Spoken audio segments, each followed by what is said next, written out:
I skipped a day, so some of my equipment is a little bit cold.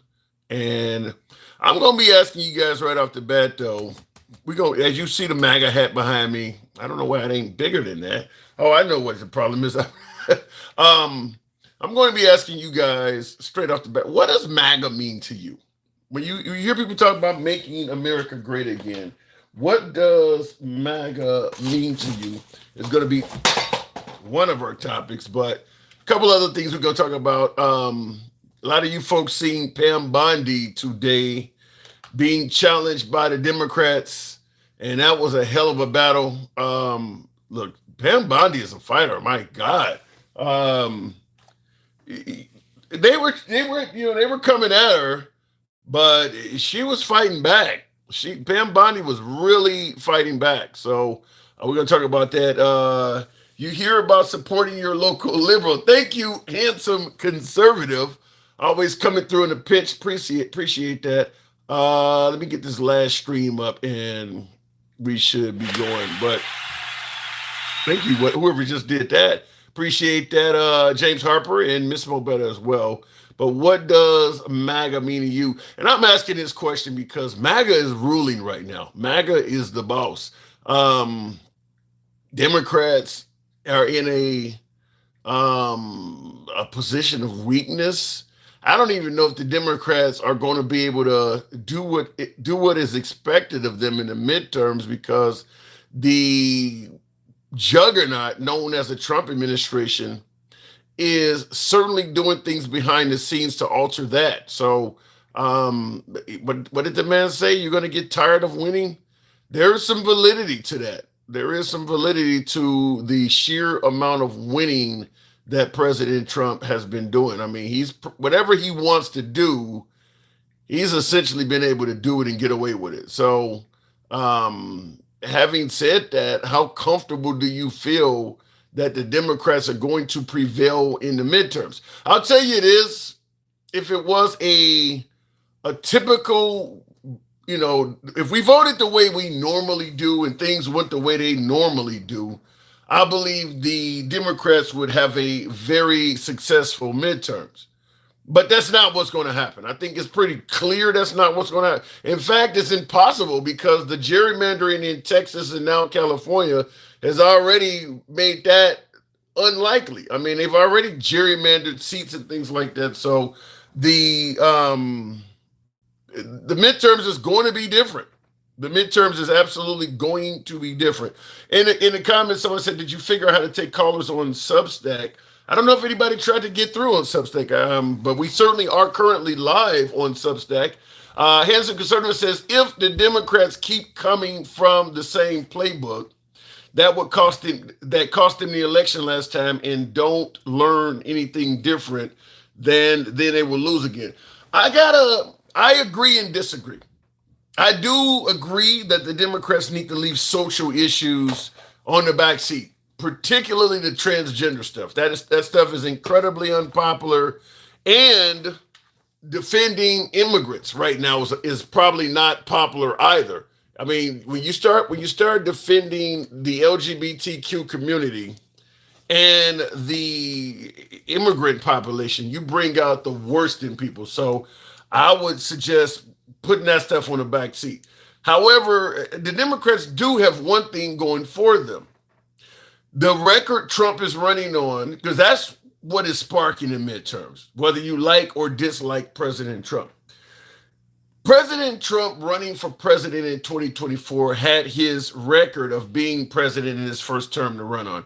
Other than the pandemic, his handling of the pandemic, which I personally believe was dismal, other than his handling of the pandemic, he actually did a decent job as president. The economy was decent.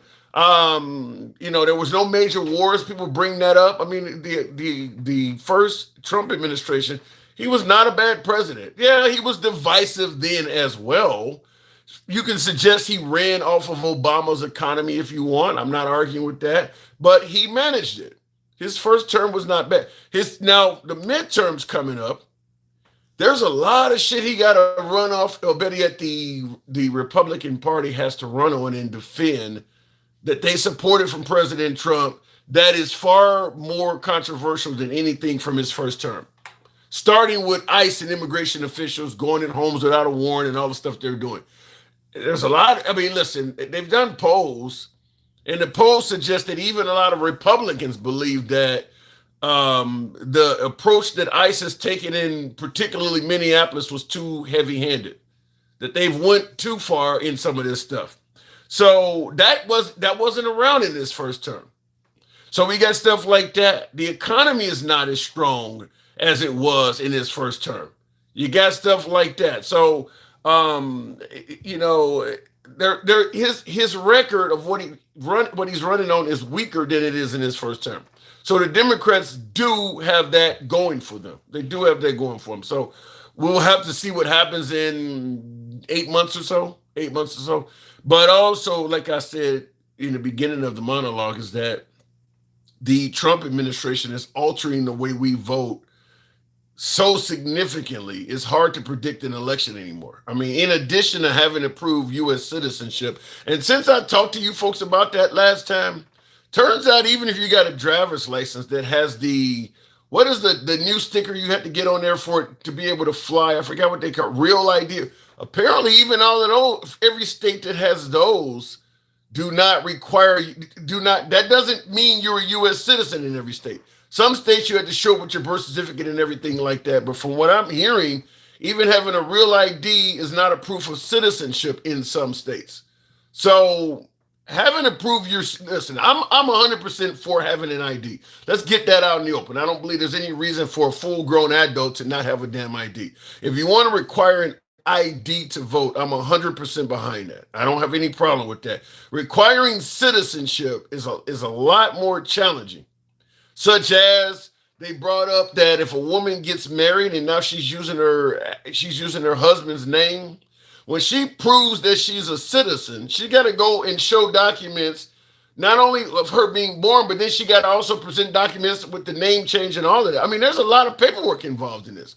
And from what I hear, this Save America Act, which is what Trump is trying to use, it requires original birth certificates. Now, that's a challenge even for me, because I don't have my original birth certificate. It's been lost and destroyed a long time ago. I wrote to the birth and death certificates department in Illinois, and I was able to get a copy of my birth certificate, but it's not the loan form that gives all of the mom's signature. All that shit ain't on there. It's just the state of Illinois. It's stamped with the seal of Illinois, and it gives my date of birth and stuff. Apparently, the Trump administration is not accepting that. They want the original document. A lot of Americans are not going to have that. I'm 50-something years old. You think the original document, a lot of Americans are not going to have that. So we'll have to see what comes out of that. Because I see a lot of folks in the comments are saying, that's not true and all that. We'll find out if they are able to pass this. And apparently there are Republicans in the Senate that are not on board with passing this.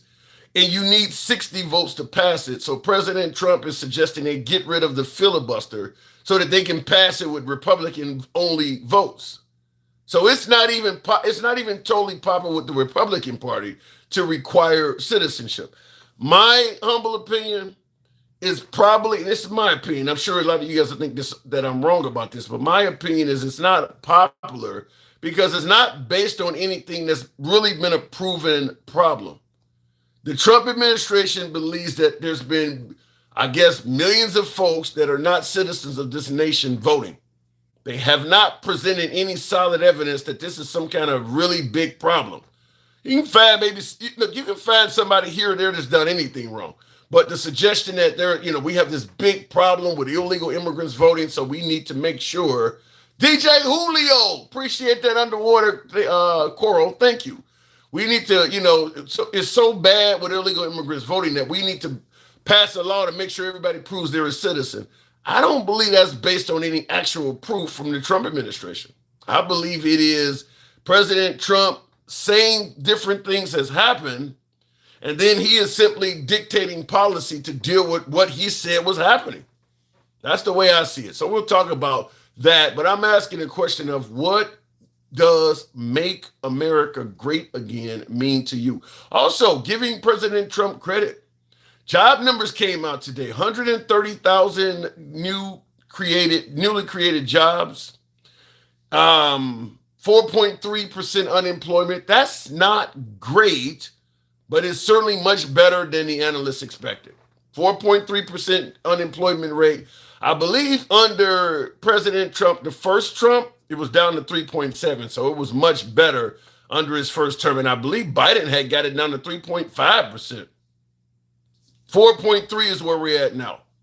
So we'll talk about that. Anyway, looking at the comments, bro, Trump is a con. What the fuck are you spinning? Well, we're asking, what does make America great again mean? So you're saying that Trump is a con. We'll certainly elaborate on that. There are thousands upon thousands of people with driver's licenses that should not have them. You need a birth certificate to get a driver's license in America. I don't your notion that they should not have a driver's license at all is an opinion. I'll tell you this, when I migrated overseas to Australia, I had a valid Illinois driver's license. That's all I needed. When I went over there, because I rented a car, and you're driving, now keep in mind, you're driving on the other side of the street and sitting on the other side of the vehicle. So the steering wheel is where the passenger seat is. They didn't give me a driver's test or any damn thing. The fact that I had an American driver's license was all I needed. And they didn't verify that license was accurate. I went to Hertz, rented a car, and off and away I went. I was totally 100% legal. And when I ended up migrating there, I went to their version of the DMV. I forgot what it was called, but I went to their DMV, and they pretty much gave me a license. Once I was able to show I had an American license, I didn't take a driver's test or anything. They gave me a license.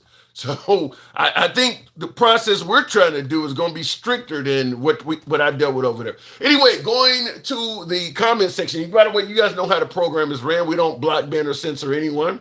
We're asking, what does make America great again? Hence the graphic. But we are MAGA friendly. We don't block, ban, or censor anyone. You know how the program is ran. Liberals are welcome as well. With uncensored programming, our comments go left of Mamdani to I'm having dinner with Q. You can be critical of anyone on the program, including yours truly. You know how it's ran. So looking in the comments, we'll go straight to the box. Whether my country, right or wrong, is a thing that no patriot would think of saying, except in a desperate case. It is like saying my mother drunk or sober, GK. Yeah, I get what you're trying to say. You're saying that it's not patriotic to defend your country even when they're wrong.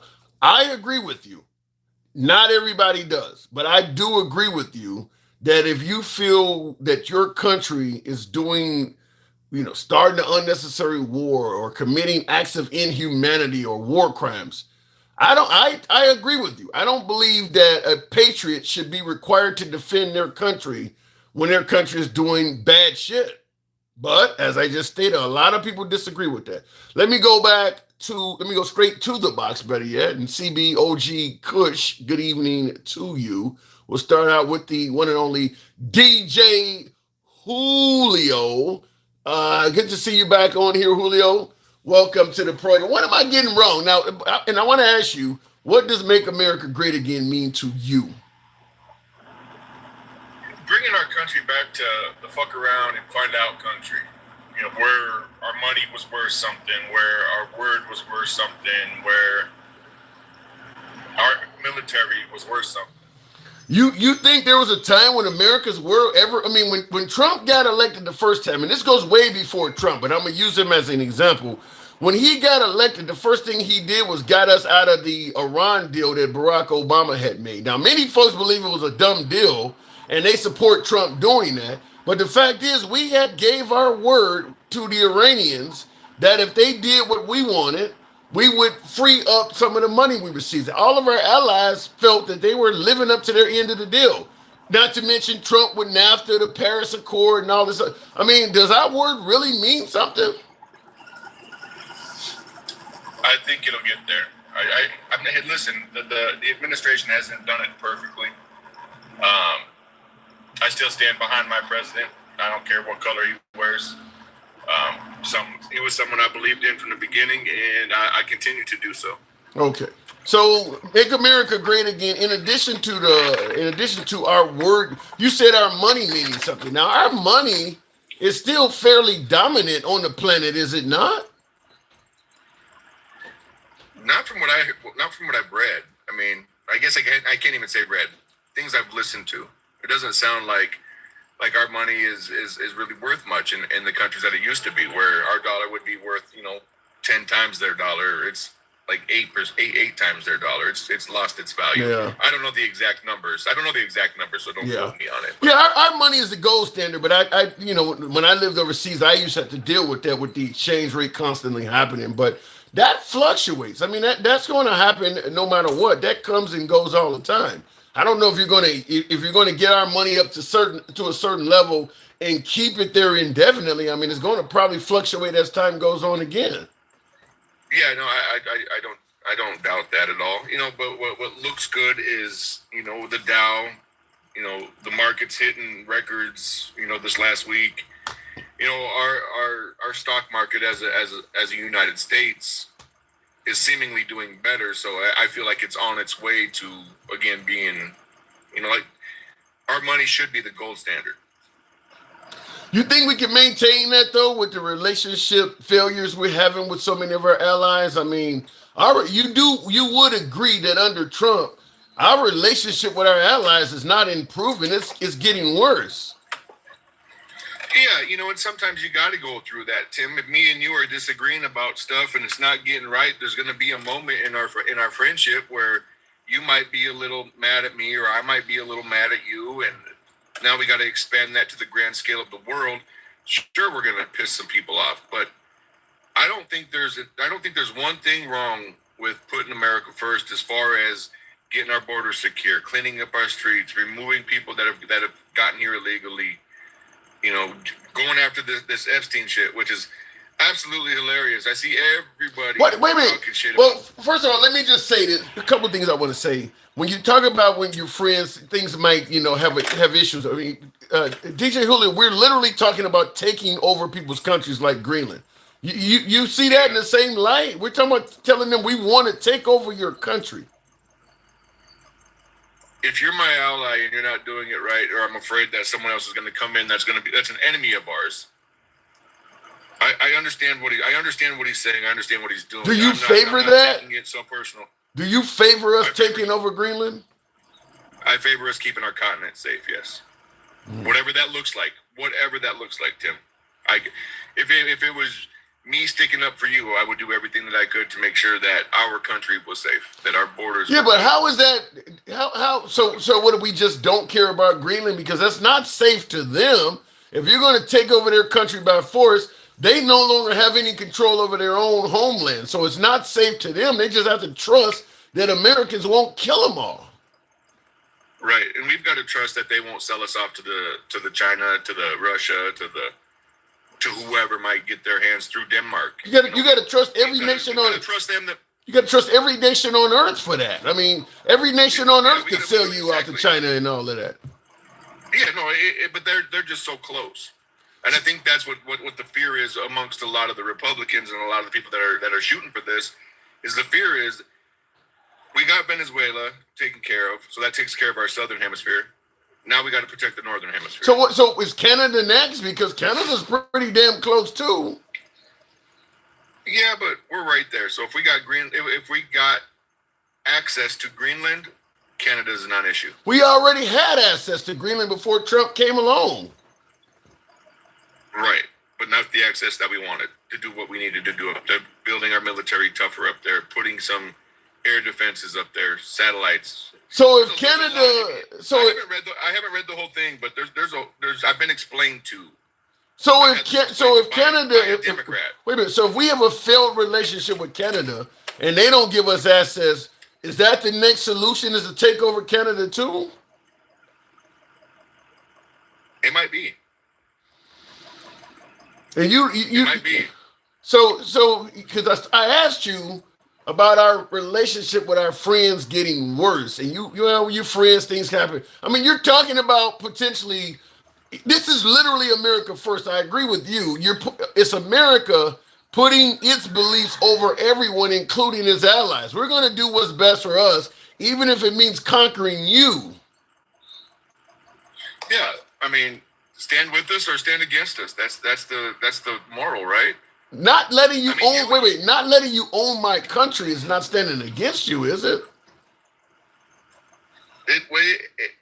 Listen, I guess we can hypothesize as much as we want to on what the actual plan is. I've not read into the Greenland thing.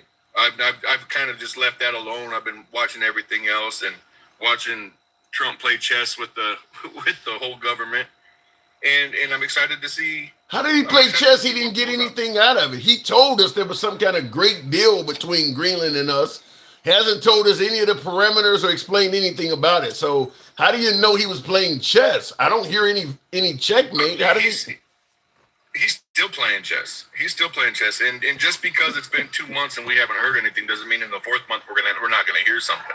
Yeah, and in the 4th month, if we don't hear anything, that don't mean we're not going to hear anything in the 6th month. I mean, fact is, he said we made a great deal.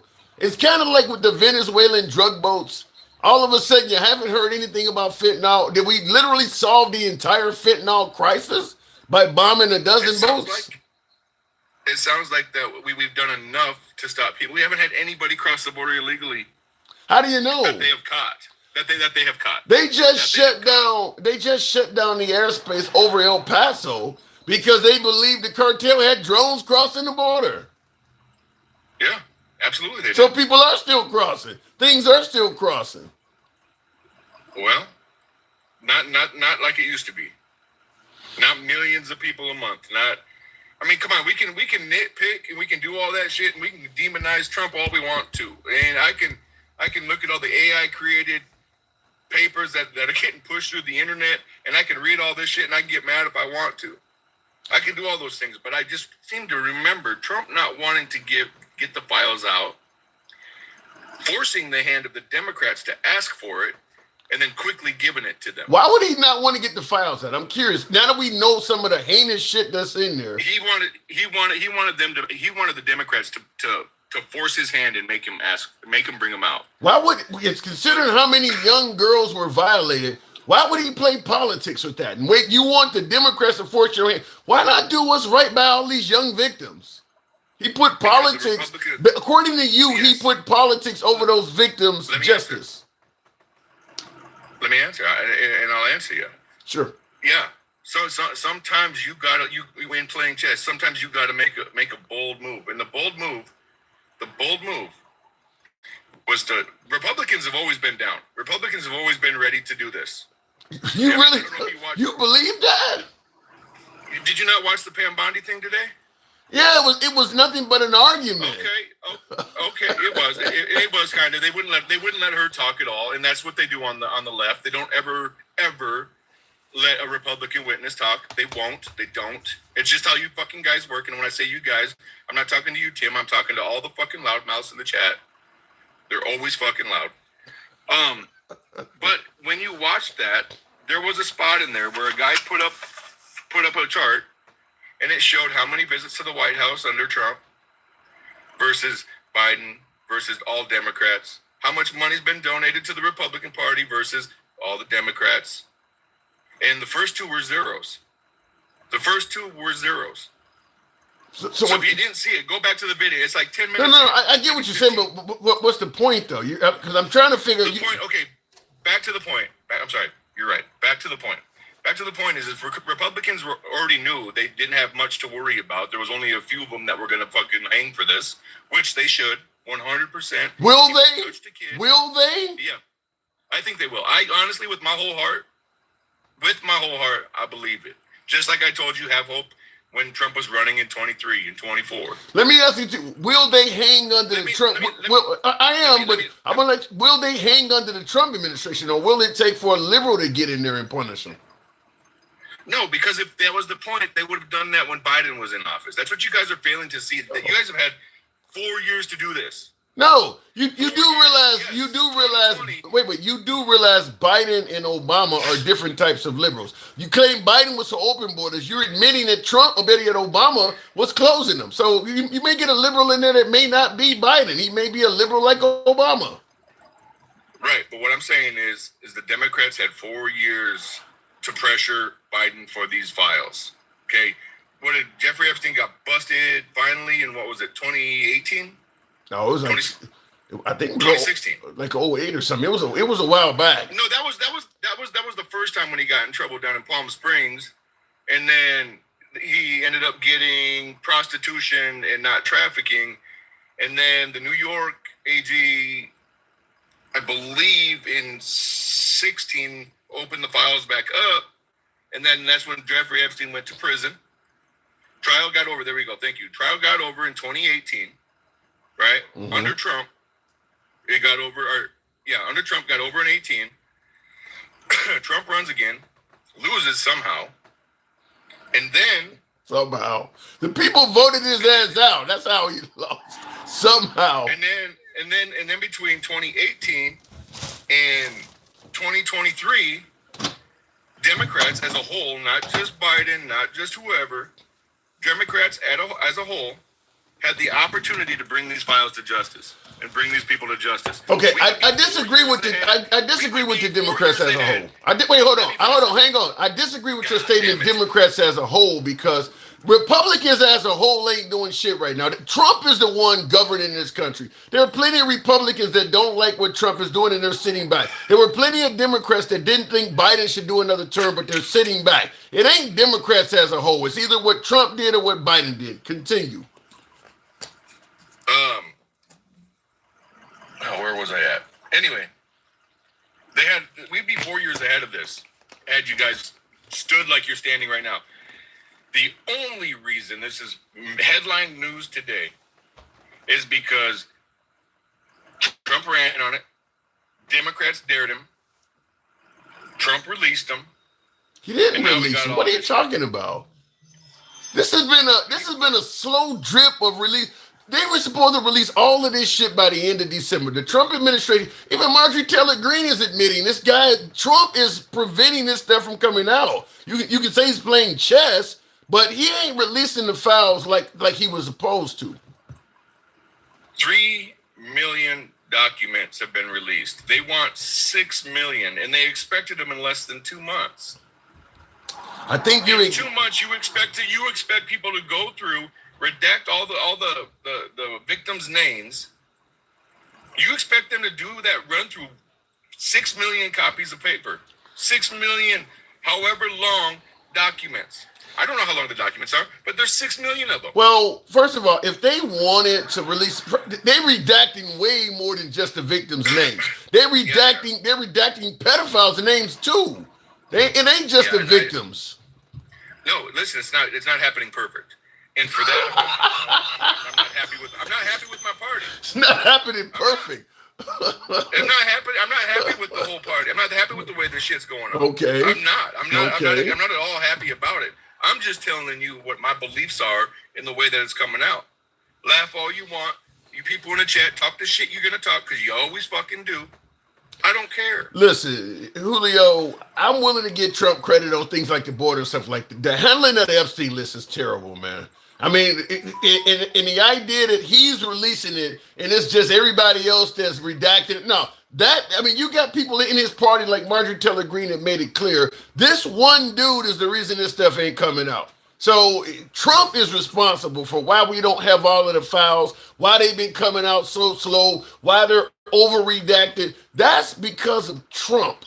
If Trump said release all that shit tomorrow, I mean, how hard would it be to feed that stuff into a computer and type in the names you want blacked over so that the victim's name is not there, and it comes out without that? What they're doing is they're going over the files and making sure certain details don't tie you into elite members of society. They don't want to be punished. That has to be done by a human. That's what's taking it so long.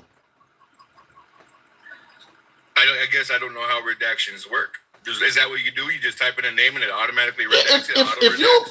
If you put that shit into a computer and say find every page that's named Kim Jennings, because let's say she's a victim, somebody named Kim. I'm just fictional making it up. Say Kim Jennings is a victim, and you don't want that person's. All you got to do is feed that shit into the computer and say every spot where Kim Jennings is written, black that out. It would be that simple. But when you want to make sure Elon Musk information, let's see. Okay, this just shows that he was doing his job. Okay, over here it shows he was at the island and he wrote a. We need to redact that. You got to go look that up and use a human to do it that way. It's like the Charlie Kirk taking them into context thing. When you're defending the actual pedos, you got to go read what's about those dudes and see if it's in any context that may hurt them. And then that's what they trying to redact is that shit too. That requires a human. That's why it's so slow getting this stuff out. So maybe what they need to do is they just need to pull the redaction and freaking leave all of the names out there for the public. What's wrong with that? Ain't nothing wrong with that. I don't see anything wrong with that. Victims and everybody gets to get named.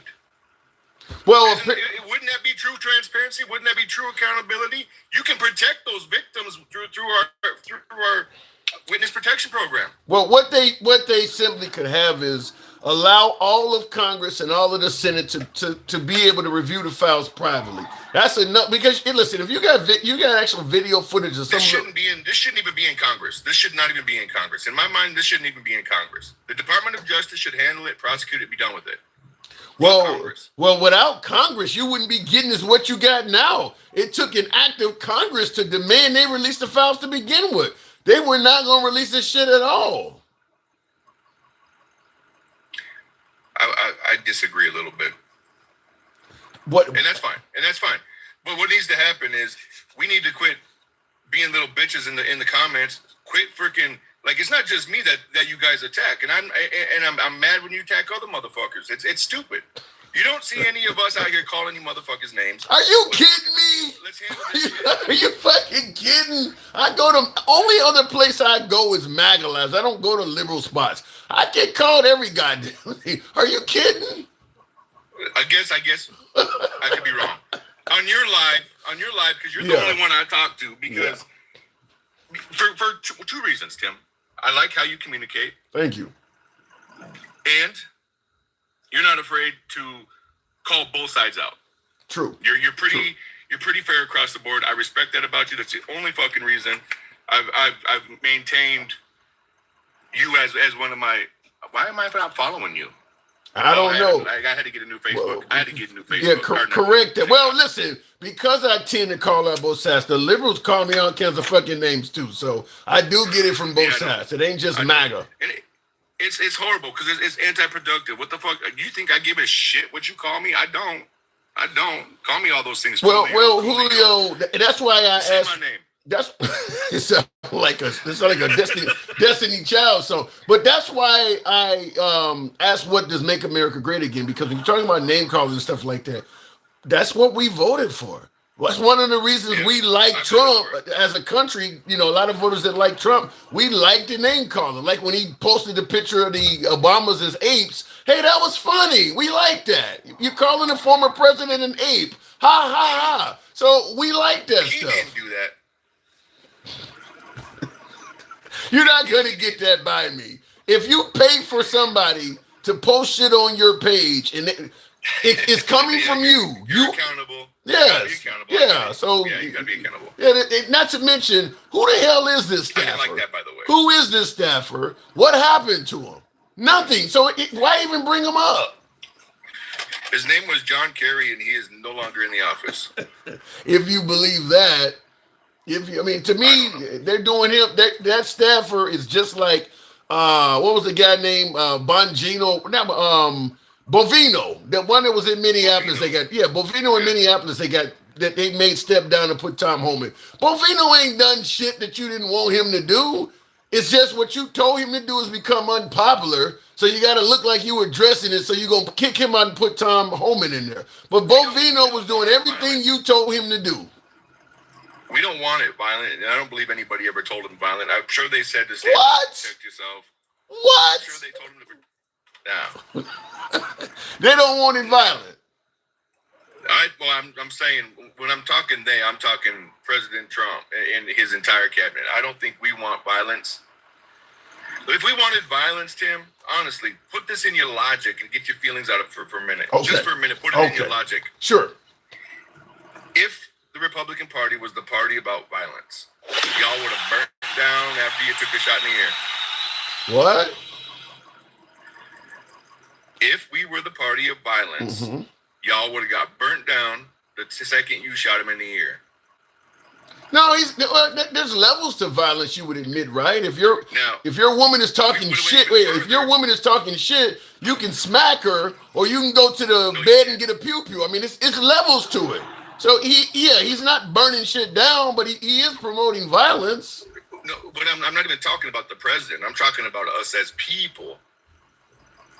As people, you don't. When he got shot the second time, and when you took out Charlie Kirk.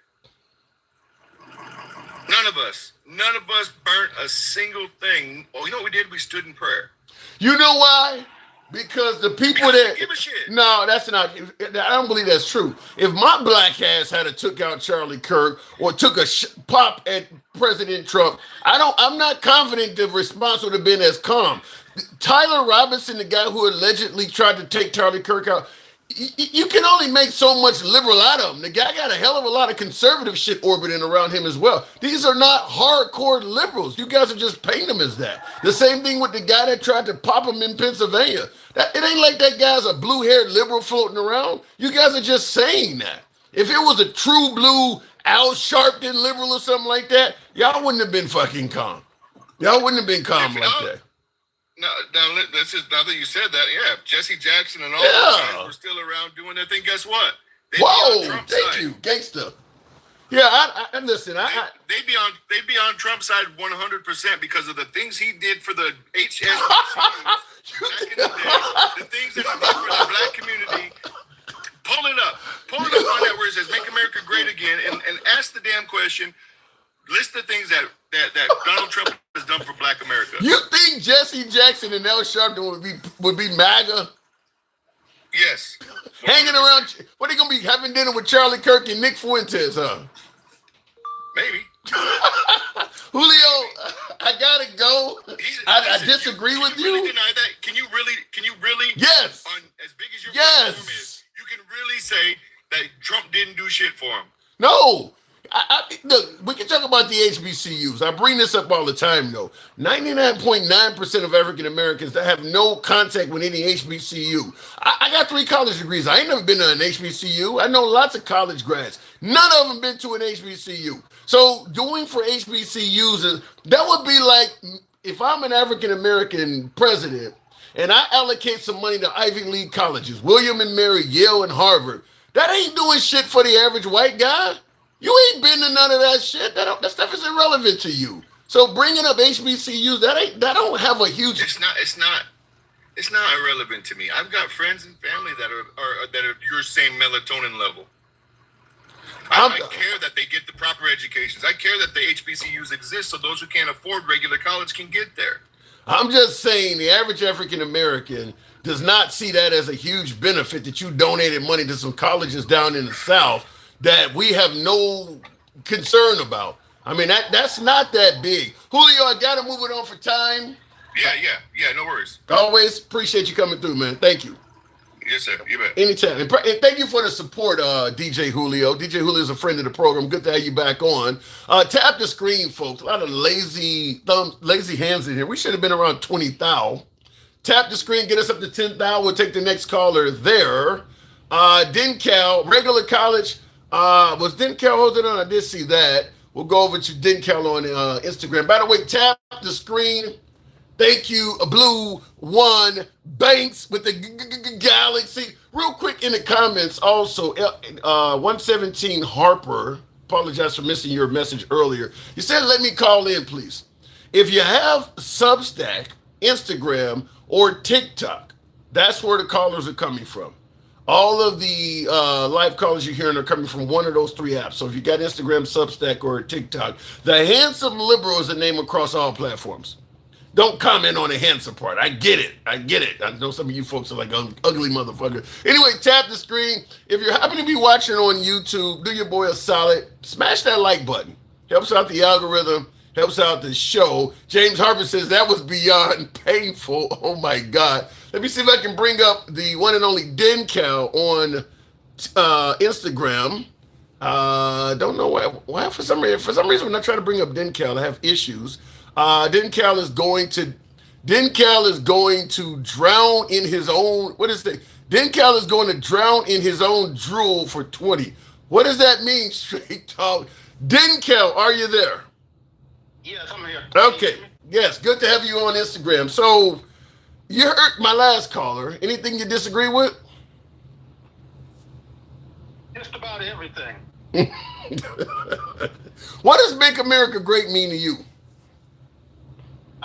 It doesn't matter. It doesn't mean very much to me at all. I don't even understand what they've used it as a propaganda label, but What do you mean by propaganda? I mean, making America great again, is that not something you would want to have happen? Wouldn't you want the country to be great?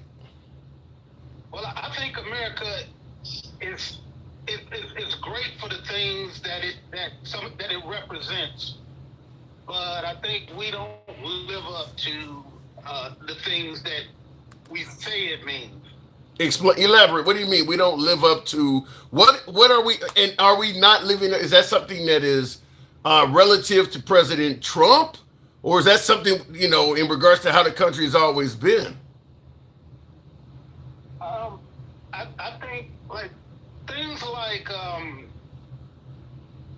when they say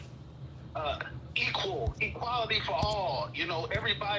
Everybody has uh, equal justice for all. All men are created equal. All of those things they don't coincide with what we're doing right now. You're saying right now, I get before the Civil Rights Act, I get Jim Crow and slavery and all that, but you're saying right now in 2026, all people are not treated as equals in America right now. Right. I mean, we see in the files right now that people are being protected who have been committing crimes. So what you're saying is the elite, wealthier members of our society, the powerful folks, are being treated as, I guess, greater than. Yes, exactly. We have people like Julio up there talking about he played chess and he released the files. Well, we know that he hasn't even released the information. Yeah, but let's be in defense of President Trump, in defense of the nation. I'm going to suggest that there's no country on earth that treats everybody as equal. The wealthy, the powerful, the elite are treated better than the average population. Probably every single country on earth. And thank you, you're a gangsta grandma. Appreciate that. Thank you. I agree with you that that like of course everybody is not going to be treated equal, Okay. but it's about the ideal of the country attempting to make things equal.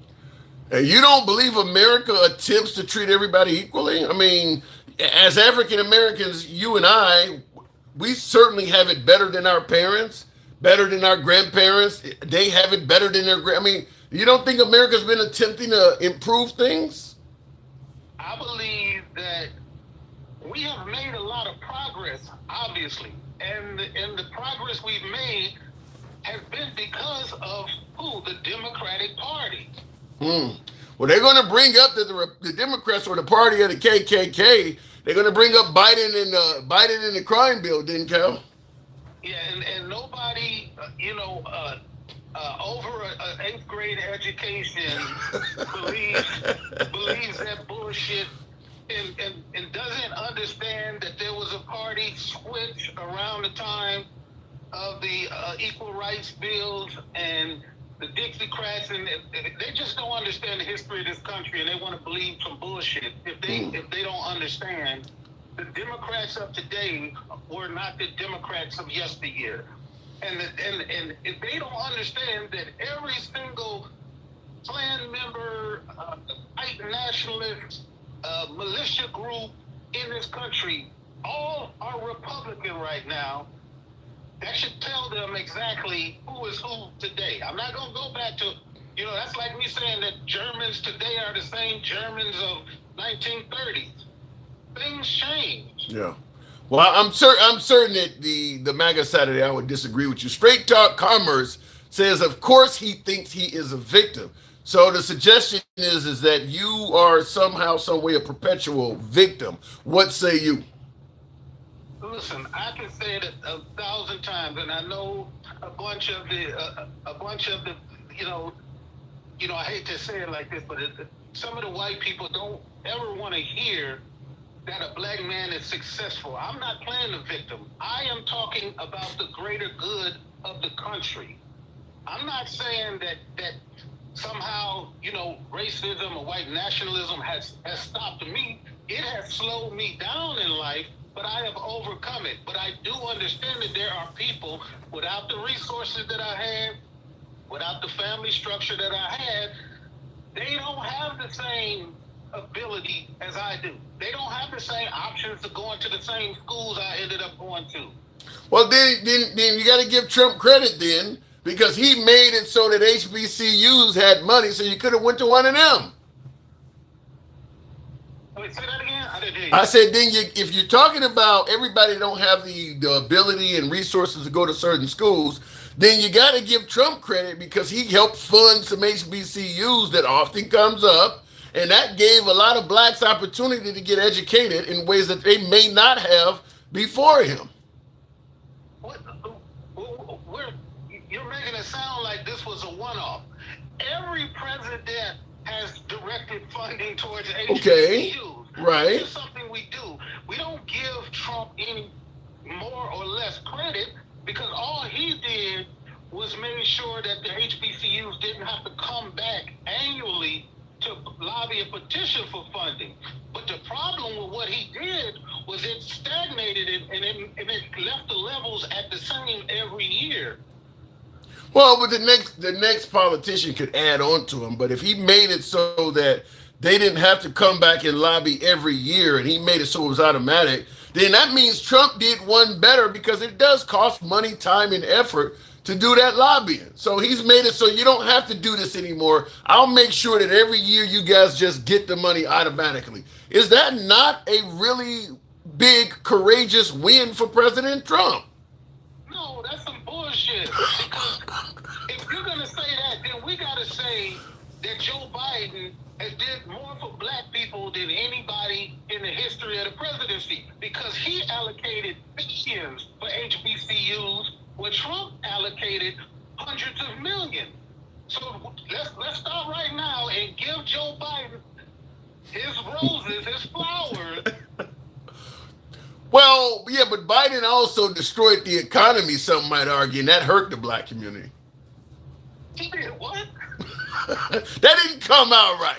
Okay, we'll just say it like this. You're pointing out that what Biden did may have bested what Trump did during his first term. Okay, so what Trump did was phenomenal, and then Biden comes along, does even better. Now we've put Trump in power again. He has about a little bit less than 3 more years. Perhaps he will do an even greater job than Biden. Can you give him a chance? Look, he doesn't need a chance. He can do whatever he wants. He's got control of all 3 branches. He can allocate whatever funding. He's taking money from everywhere and sending it to wherever he wants. If he wanted to do something fantastic for HBCUs, he would.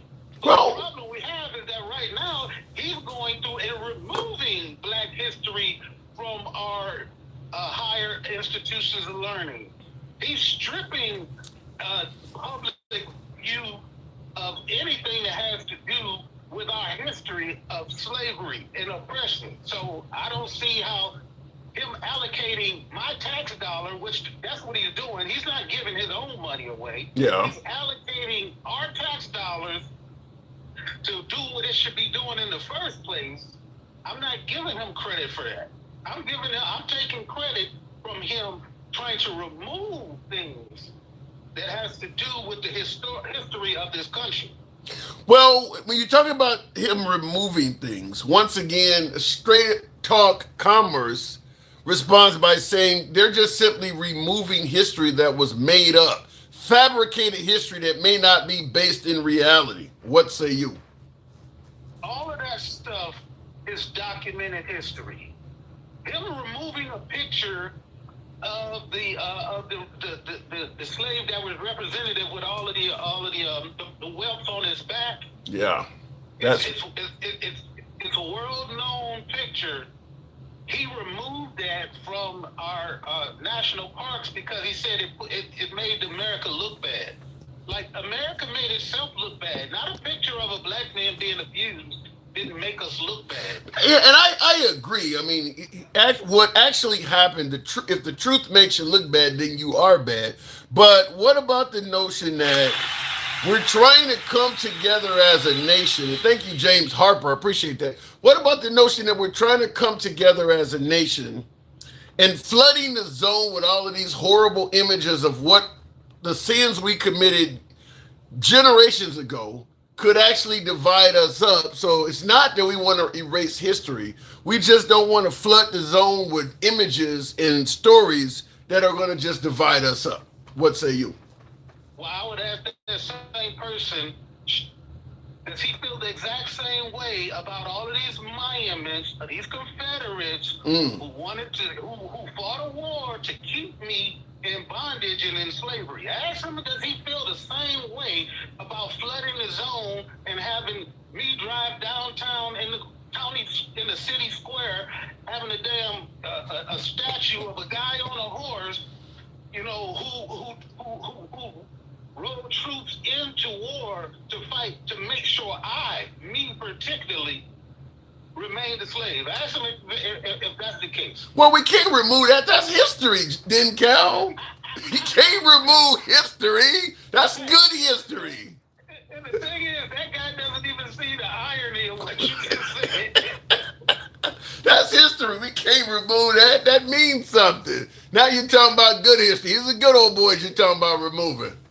Yeah, their history, not our history. Well, you know they make history into two words. If you put a divider in the middle of it, it becomes two words. So yeah, yes, I don't disagree with that. I don't disagree with that at all. But here's something. Did you hear that the job numbers came out today?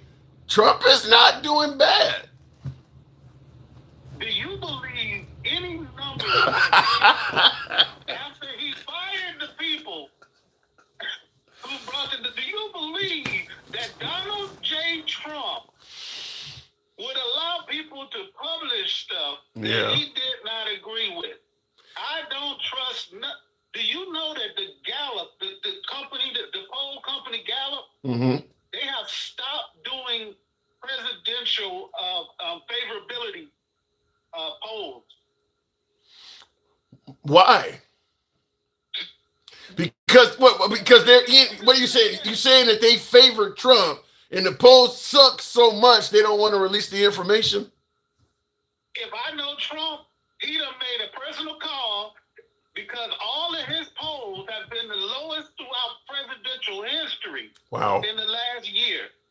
So tell me why the company that's originally responsible for doing polling on presidential likability is now saying, we don't even do that no more. Wow. Well, that's one way to stop bad information from getting out.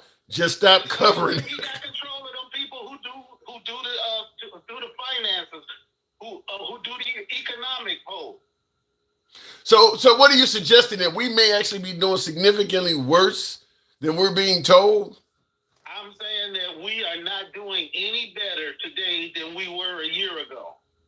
And I'm telling you,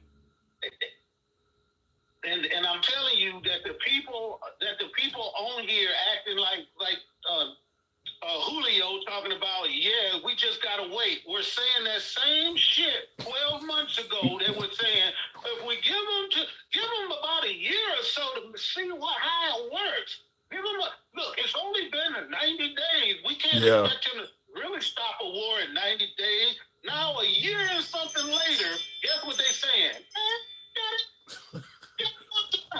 So then, if we're not doing any better, and I guess the pushback would be the fact that the price of fuel at the pump has went down. But I do want to say, if we're not doing any better, why do you believe that there are so many folks, predominantly identifying as MAGA, that would suggest President Trump is one of the greatest we've ever had, doing a fantastic job.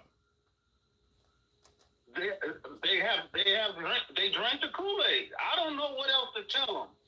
If these people go out to the grocery store every day or however often they go, if they paying their mortgage or they rent, if they paying their electric bill, for them to tell me to my face, look, they blamed me or said that I was saying the same thing under Biden when I was saying, hey, the economy is not that bad. Nobody ever said it was great. But we was like, shit, this economy ain't that bad. They were telling us it was the worst economy ever. Yeah. Now this economy is doing worse than that economy. They telling us now this is the greatest economy ever. Well, I don't believe that MAGA sees it as doing worse than that. I believe, according to MAGA, the price of groceries have went down, maybe only a little bit, but the price of groceries under Trump are cheaper than under Biden. I believe they believe that most of the parameters that judge an economy are better now than they were towards the end of Biden. That's what I believe most MAGA would tell you. But then they don't understand how inflation works, because inflation goes on top of what already was. So if the inflation was 9% under Biden and it's steadily gone down, that whatever 4% or 3%, whatever it is now, that goes on top of what it was. The inflation doesn't go down. You could just slow the cost of inflation. So if you're saying that back then it was a horrible economy, but everything costs proportionally more now, and then they're saying this is a great economy, they don't understand. Well, I'm not going to say that they don't understand. They probably understand, but they have a loyalty to Trump to say whatever he says, because they pay their utilities just like we do. A loyalty. And they shit went down. A loyalty to Trump. Then, Cal, I got to move it on. I don't like the loyalty thing. That does not sound good by any stretch of the imagination. A loyalty to the president, even if you're doing bad, loyalty makes it so you can't tell the truth. I don't favor that. That doesn't sound good. But then, Cal. You just heard Julio, and every time you put him in a corner, he said, well, you know what? You know, that's my guy, and I'm going to give him the benefit of the doubt. Every time you caught him in a lie or something, he just said, well, you know, we're just going to be a country that's going to be stronger and tell people we don't give a fuck. Then you show him, well, yeah, that's not really us. Then he said, but he's a fan of the president. What can I say? I got to move it on then, Cal. Appreciate you coming through. Good to see you on Instagram. Thanks for coming through, man. Yeah. All right. Moving on with the program, by the way. I'm still learning how some of this Instagram shit works. Then, Cal, go ahead and drop if you can. Otherwise, I'm trying to figure it out over here, and I don't know how to do it yet. There we go. Anyway, I love your background. Handsome says roadkill. Hell of a name. Thank you for that. I'm assuming you mean the jet, the play sign from YouTube, the digital. I'm assuming that you're talking about the Gadsden flag. I mean, that's what you're probably talking about, right? You're not talking about the big hat, right? Tap the screen, get the likes on. Wow, some lazy. We got hundreds of people. I should be at least at 50,000. I'm going to ask you guys to tap the screen, get the likes up to 30,000. We'll take the next caller at that. A lot of lazy thumbs in here. Help your boy out with the TikTok cap, goal, hat, mustache, all of that good shit. Helps the program out. Show the program some love. Happen to be watching on YouTube. Smash that like button. Talk about how embarrassing the DOJ looked today, says for the great. Depends on who you ask. If you talk to MAGA, Pam Bondi was a soldier. She didn't let the Democrats interrupt her, dictate the narrative. She pushed back. So it depends on who you ask. My guess is MAGA are very happy with the performance of Pam Bondi today. Thank you for the hat there. Who said that? Now, see, Straight Talk said the DOJ killed it today. Miss Bo Better. Yeah! DJ Julio with the hat and mustache. Thank you, folks, waking up there. Tap the screen, get the likes up to 30. Dr. John Hennick Clark was a master teacher of African history. Okay, I don't know what that's coming up for now. MAGA is dead, says Miami Push. The Super Bowl halftime show reminded us all what we love about America. Listen. I can agree with the second half of that. I don't agree with the first half of that. I don't believe that MAGA by any means is, as you say, dead. In fact, I don't believe that MAGA is going to go anywhere even once Trump is gone. I believe MAGA is a movement and it's here to stay. Similar to the Tea Party, it may have periods of hibernation, so to speak. But I don't believe MAGA is dead. I don't believe MAGA is going anywhere. I think there will always be a time when folks pull out the red hat and stand on the same issues that President Trump stood on. Be 20, 30 years in the future. That is a symbol that a certain segment of the population will always view as favorable. Like the Confederate flag. The Confederate movement didn't go anywhere. Sometimes it is dormant, but there are plenty of times when that flag comes back out again. My guess is this hat will be with folks who fly that flag. They stand for the same values, same principles, same ideas. So that flag, you may see, because if you go to a lot of conservative gatherings, the further to the right, the more likely you are to see Confederate flags. The hat will be there. The hat will be there. So I don't believe the hat is going. Now, it may go from the wording to just MAGA, MAGA, but yeah, that hat's going to be there. A red hat with white lettering, MAGA, is going to be around. Humans, stop falling for these moronic terminologies other clowns try and put on you. It's all worthless stupidity, and we won't stand for it. Well, you obviously are not MAGA, because MAGA would disagree with you. Trump is an insult to patriotism. Damn, says Crytonic. I think that's what that says. Like, insult to patriotism. Wait till we get a Great Depression underneath Donald J. Trump. This black guy with come on. Wait a minute. This black guy with come on his YouTube channel. Tell everybody. Well, I guess I made up the story. I've been making it up all these years. Huh? The grammar's off on that, but we discuss what's going on there, Bobby Short. By the way, we don't block, ban, or censor. So understand that when your comments come in, even if they are critical of the host, we entertain your comments. This is uncensored programming. So if you favor that, follow the program if you're watching us on Short Stack, Instagram, TikTok, and of course, YouTube. Give us a sub. Going back to the box, we'll go to the one and only Gangsta Grandma. Good evening, Gangsta. He's saying that you got it dripping from your mouth, you uncooked protein. He's been listening to you. He's been listening to you too much.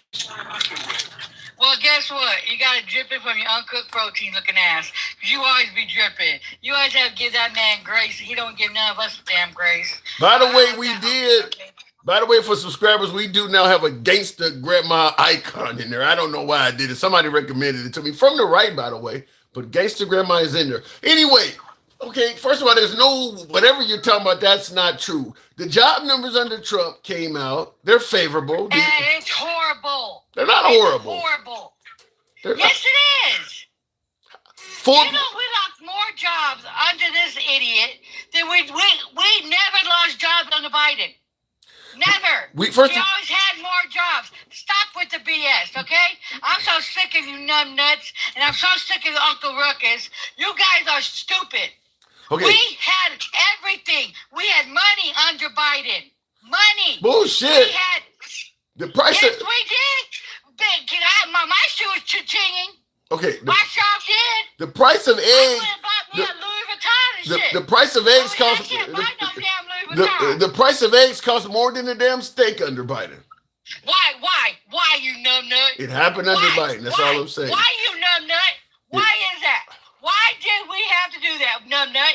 Because we had the bird flu, you numbnut. Oh, so to miss me, Uncle Ruckus, it's dripping really bad, and his pie smells like bleach. Because half the ass will be drinking it.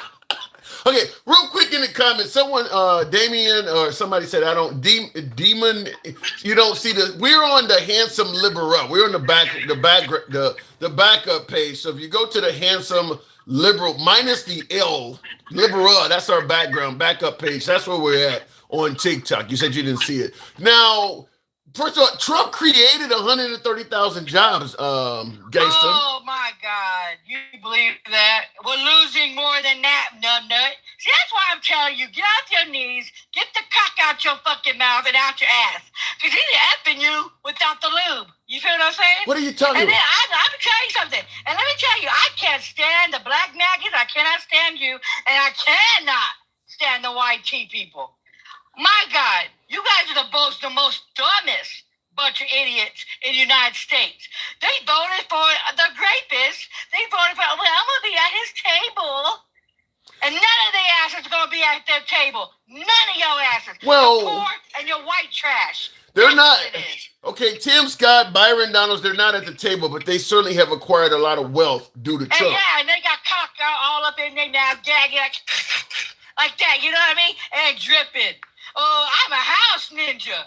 I'm so proud to be a house ninja. So what is Kamala Harris? Does she have Biden cock, as you say, in her mouth? Biden Harris and Biden did more for our asses than any other president. He did everything. He gave billions to the black colleges. And you know what that fool did? You know what he did? He took it. I gotta be nice. But he took it back. And a black senator, I forgot her name, rest in peace. I think she passed away. But gave back in the bill because he took it out. So let's not go there about him doing anything for the black community. Because right now in the black community, what is that called? The joblet, what is that called? When unemployment is higher under him right now in the black community than it ever was under Biden. Well, under Trump, one of the things he did for this great nation, by way of Elon Musk and Doge, they got rid of a lot of waste, fraud, and abuse. Elon Musk is in the file, sweetheart.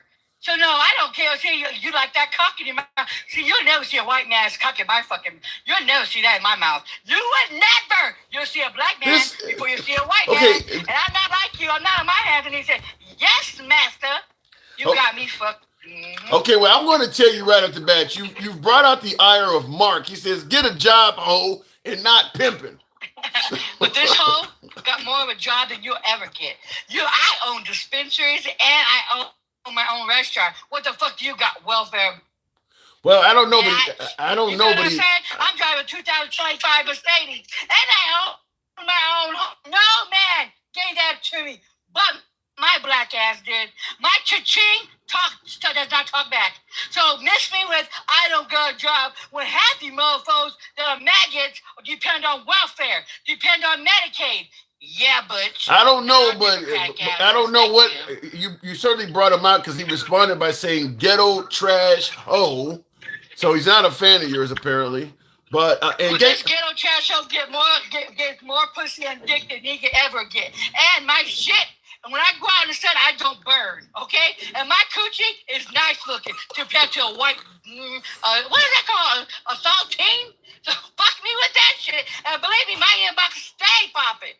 Okay? Well, we did see Melania Trump naked. It doesn't look that bad, gangster. Yeah, it was horrible. Why are you bringing that wallabies back up? That shit was nasty. I'm telling you, you motherfuckers will fucking suck. You motherfuckers will fucking suck. You got a fucking hole in the wall. If you fuck that, you'll fuck a hole in the damn wall. And that's just nasty. Melania Trump in that new pictorial, she doesn't look bad. She does not look bad. A fucking roast beef on crack. It was so bad. When I go down on a woman, that coochie be looking fire, and its taste is good. I looked at that. I said, God forbid, I could never go down on a white woman. That will traumatize me. It traumatized me. Oh, God. That traumatized me. Well, Glee. I'm not like you. I won't fuck a rock. I don't fuck on anything. Well, rock. Glee Man in the comments says somebody's auntie is off their meds again. So. That's high as shit right now. I'm not on no damn meds. I'm on ganja. Pure excellence. Thank you. Nothing wrong with that. Handsome Conservative says, Gangsta Grandma, here comes the bull dick Tim. I don't know what that means, but okay. I'll leave that at that. But I guess, and while I'm taking my share of Uncle Ruckus comments, and no spamming, by the way, folks. There is no Uncle Ruckus here. I'm having a discussion with the people. You are Uncle Ruckus on God. What are you talking about, Willis? You be cocky sucking and oh my God, I give him credit for the border.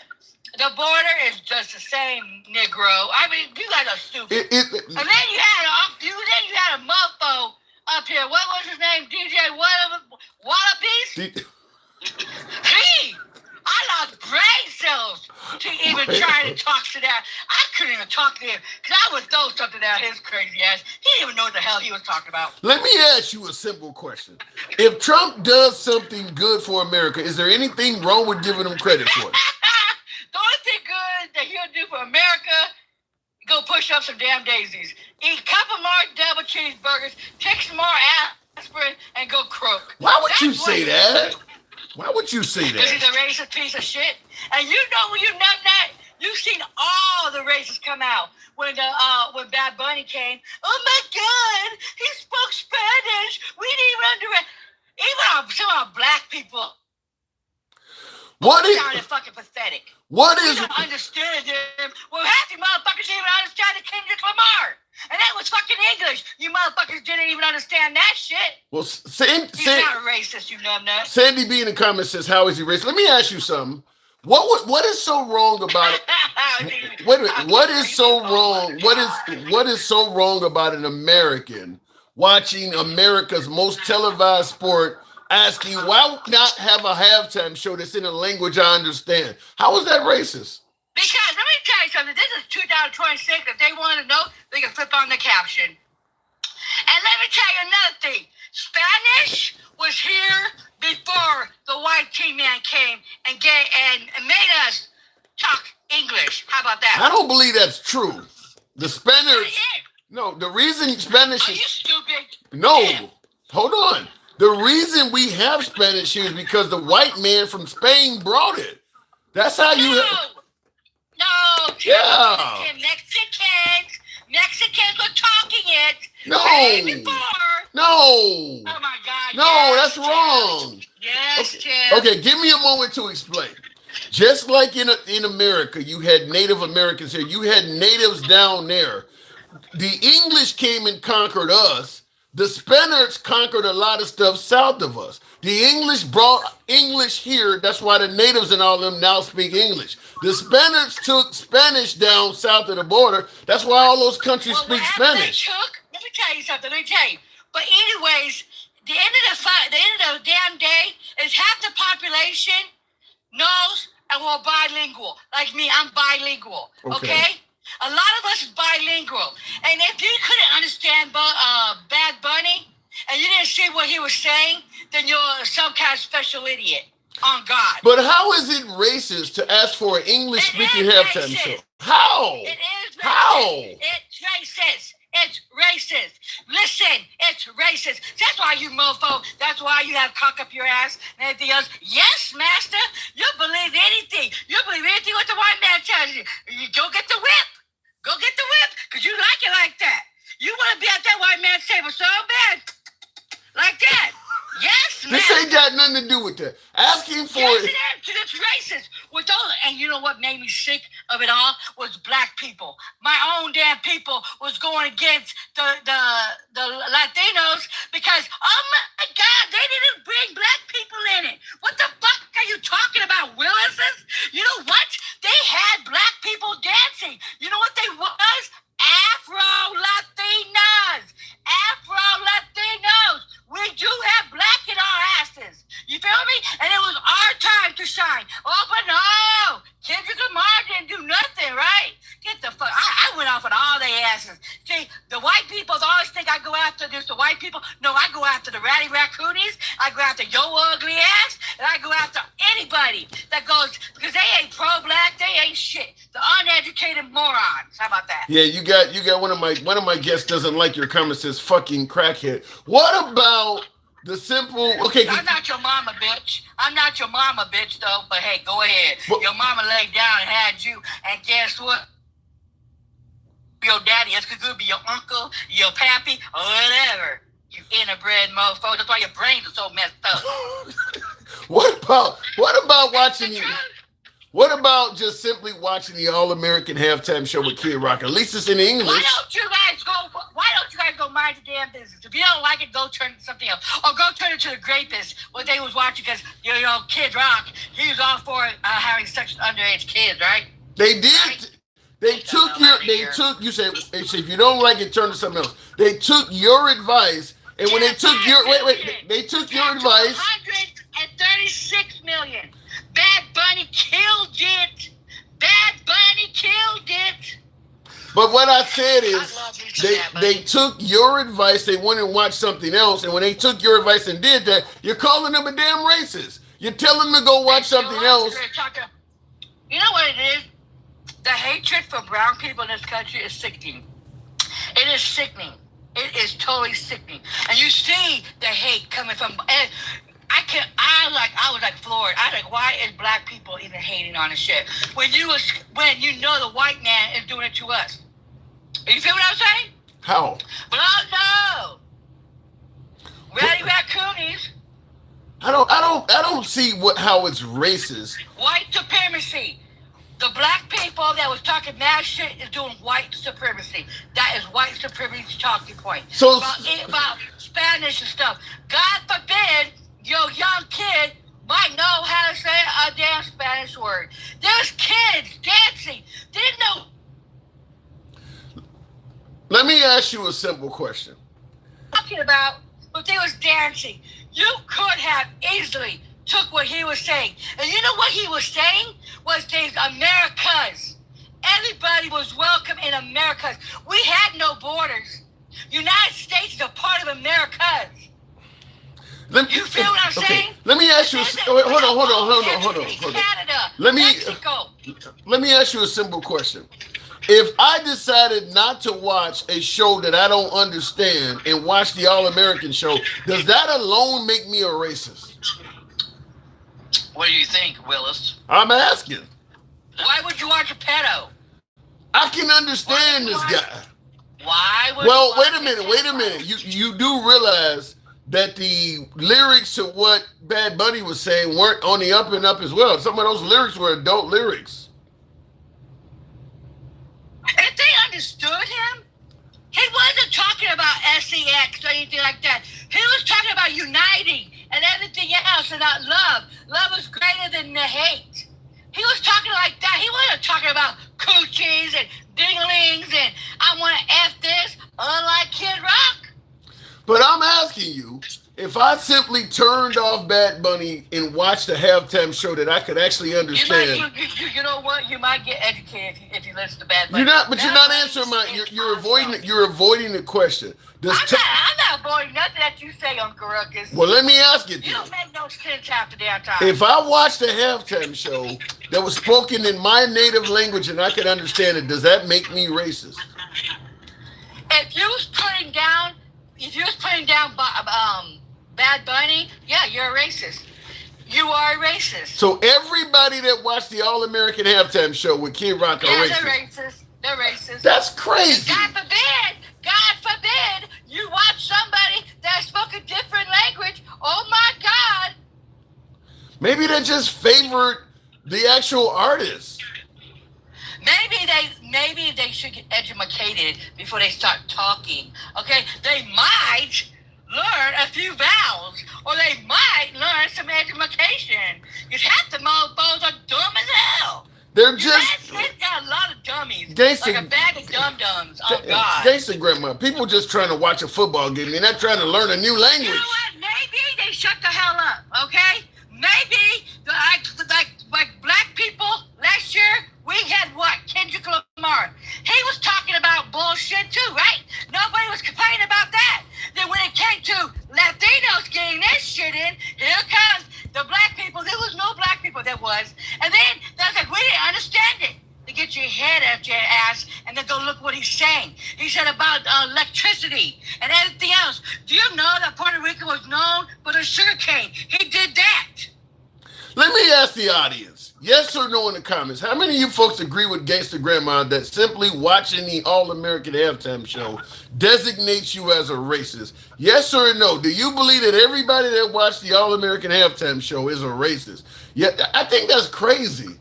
You might have favored those artists more than Bad Money. You're stupid. You're just like them, Uncle Ruckus. Man, you're a house ninja on God. You're an undercover house ninja on God. On God, you are. I couldn't fuck with you on God. I would be going to jail for domestics.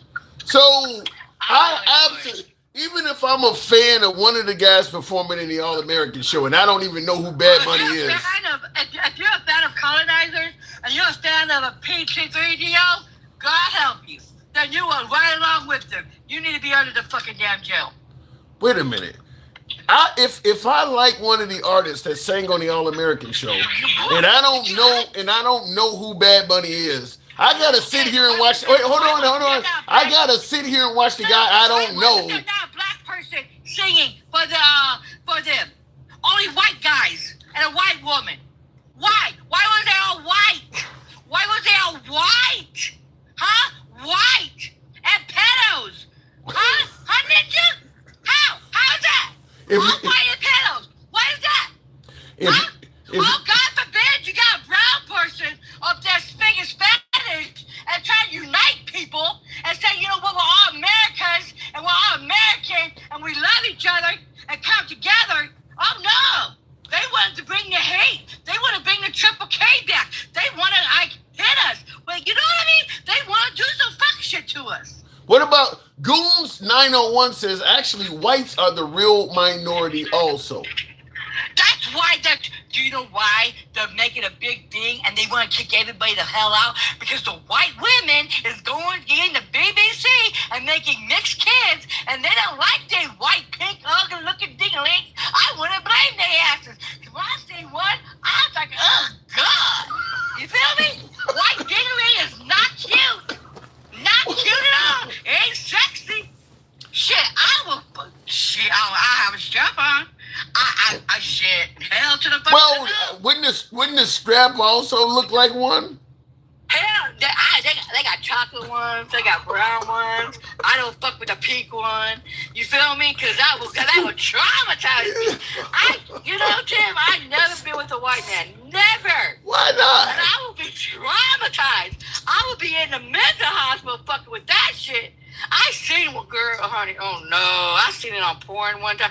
I was like, I got disgusted. Like I must threw up in my own mouth. I was like, oh God, why? I see why the white women want to come to our side because at least our shit got some color in it.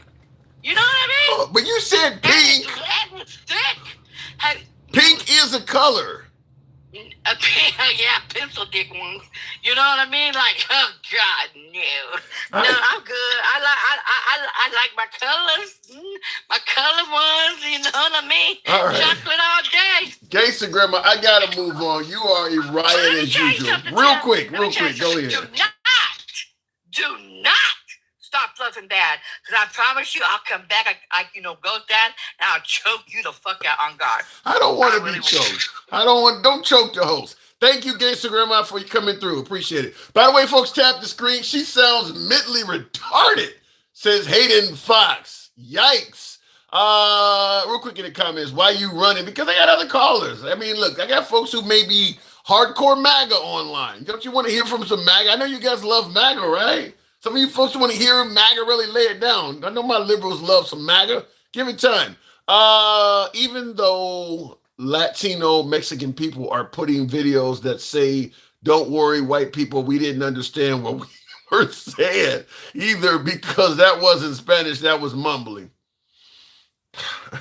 So you're saying that after Bad Bunny's performance, some of the Hispanic community is saying we didn't understand what he was saying as well. Okay. All right, look.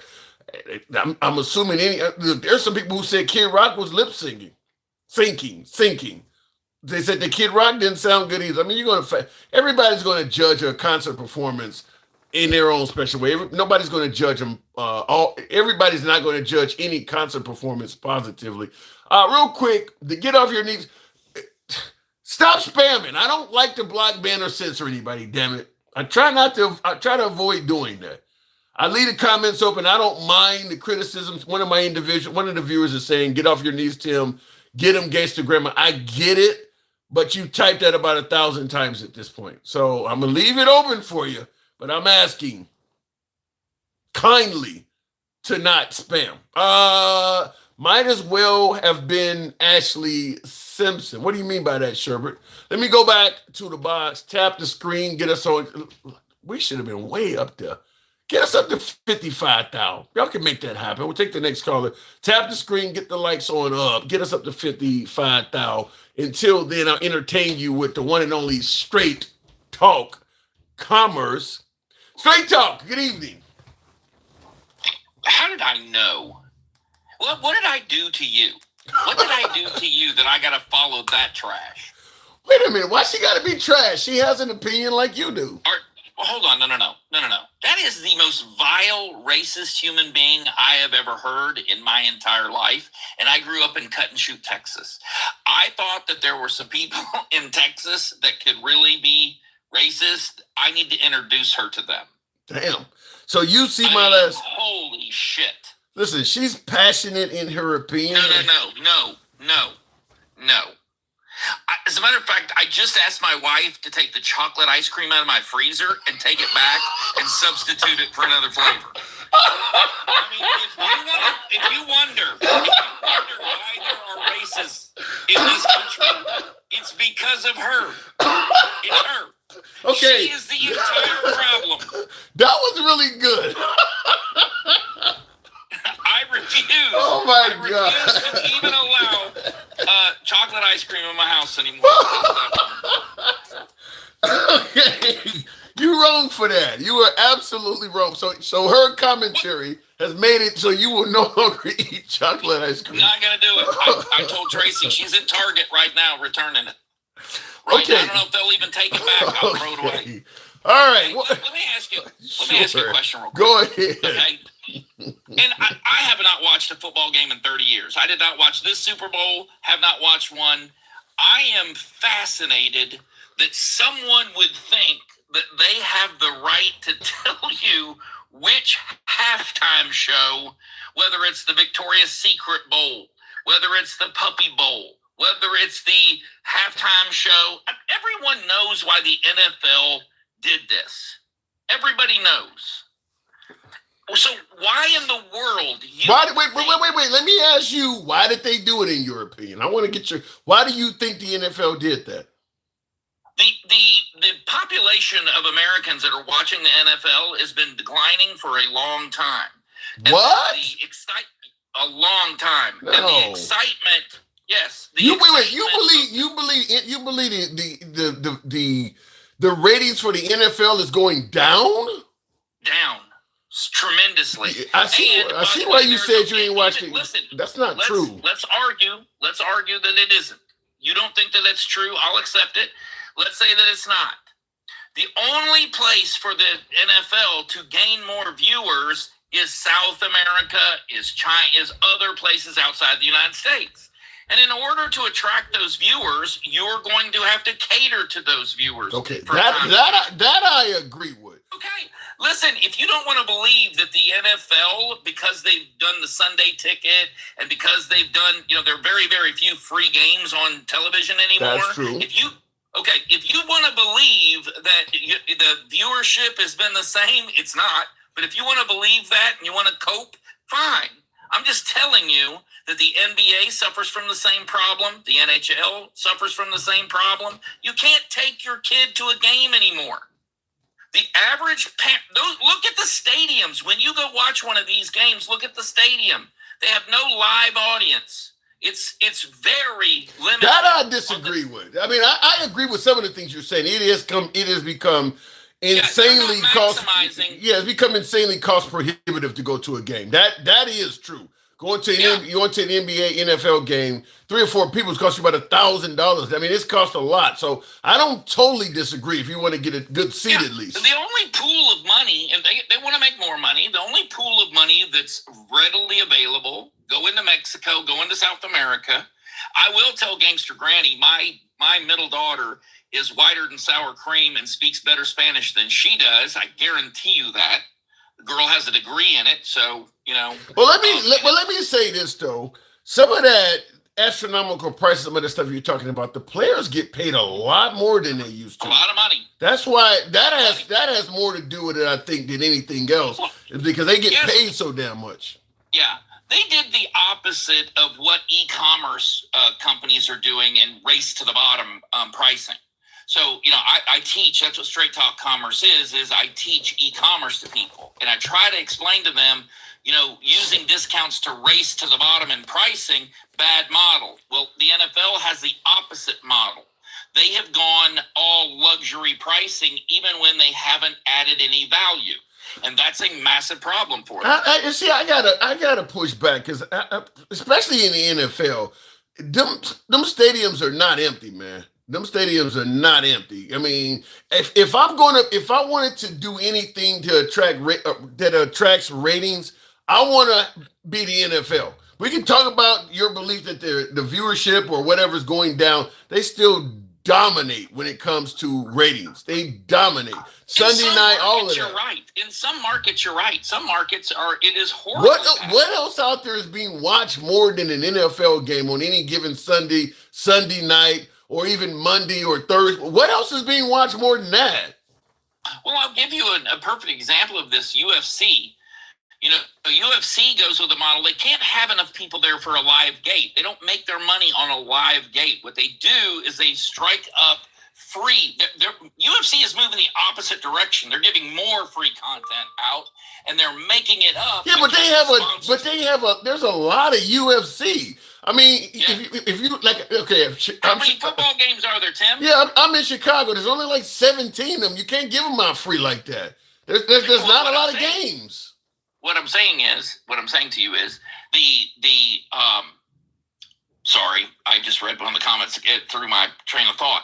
What I'm saying to you is even in some of these smaller market cities, that's why these teams shuffle around so much. It's not because people in that city didn't like them anymore. They just don't pay those prices to go see them. I got to disagree. I disagree. I mean, like, let's say Green Bay. That's a small market. That's a small town. It is fan owned. That is a publicly owned team. And their games are sold out. I mean, yes, because everyone that gets tickets to that is an owner. Okay, give me a town. How big is Buffalo, New York? What? When Oakland moved to Vegas, and when LA lost a team, had a team, Houston had a team, lost a team. These teams move around so much. They don't move around because it's cost effective. They move around because the fan base wanes and it stops, and they don't make any money in that location. How often do teams move around? You make it sound like teams are moving every year. No, they don't. I mean, out of our lifetime, from each city every year, but almost every. Now, look, you're talking.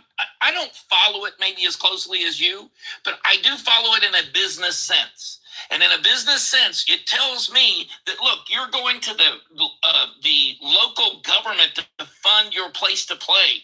You're going to the local businesses for, and selling the jerseys and all. They're only doing that because they're only doing that straight talk because they got leverage. I mean, like, let's say that I take the Chicago Cubs. Without that Wrigley Field being there, all of the bars and shit, all of that stuff, you're making money because of us. So yeah, they gonna go to the town and say, well, you should fund our stadium and shit like that because there are other towns that'll do it. If you it's not just the NFL either. I mean, I mentioned Major League Baseball. I mentioned they're all doing it, but I don't agree with you that viewership for the NFL is going down. I don't believe that, and that's even what, as you started out by pointing out, you got to pay money to see NFL games nowadays. It's starting to appear on the Netflix and really Amazon. Shot themselves in the foot. I don't think so. I think people. Well, then you're not reading the business magazines that I'm reading. One of the things that happened when they did that, when they went to that model, they noticed that they had a massive dip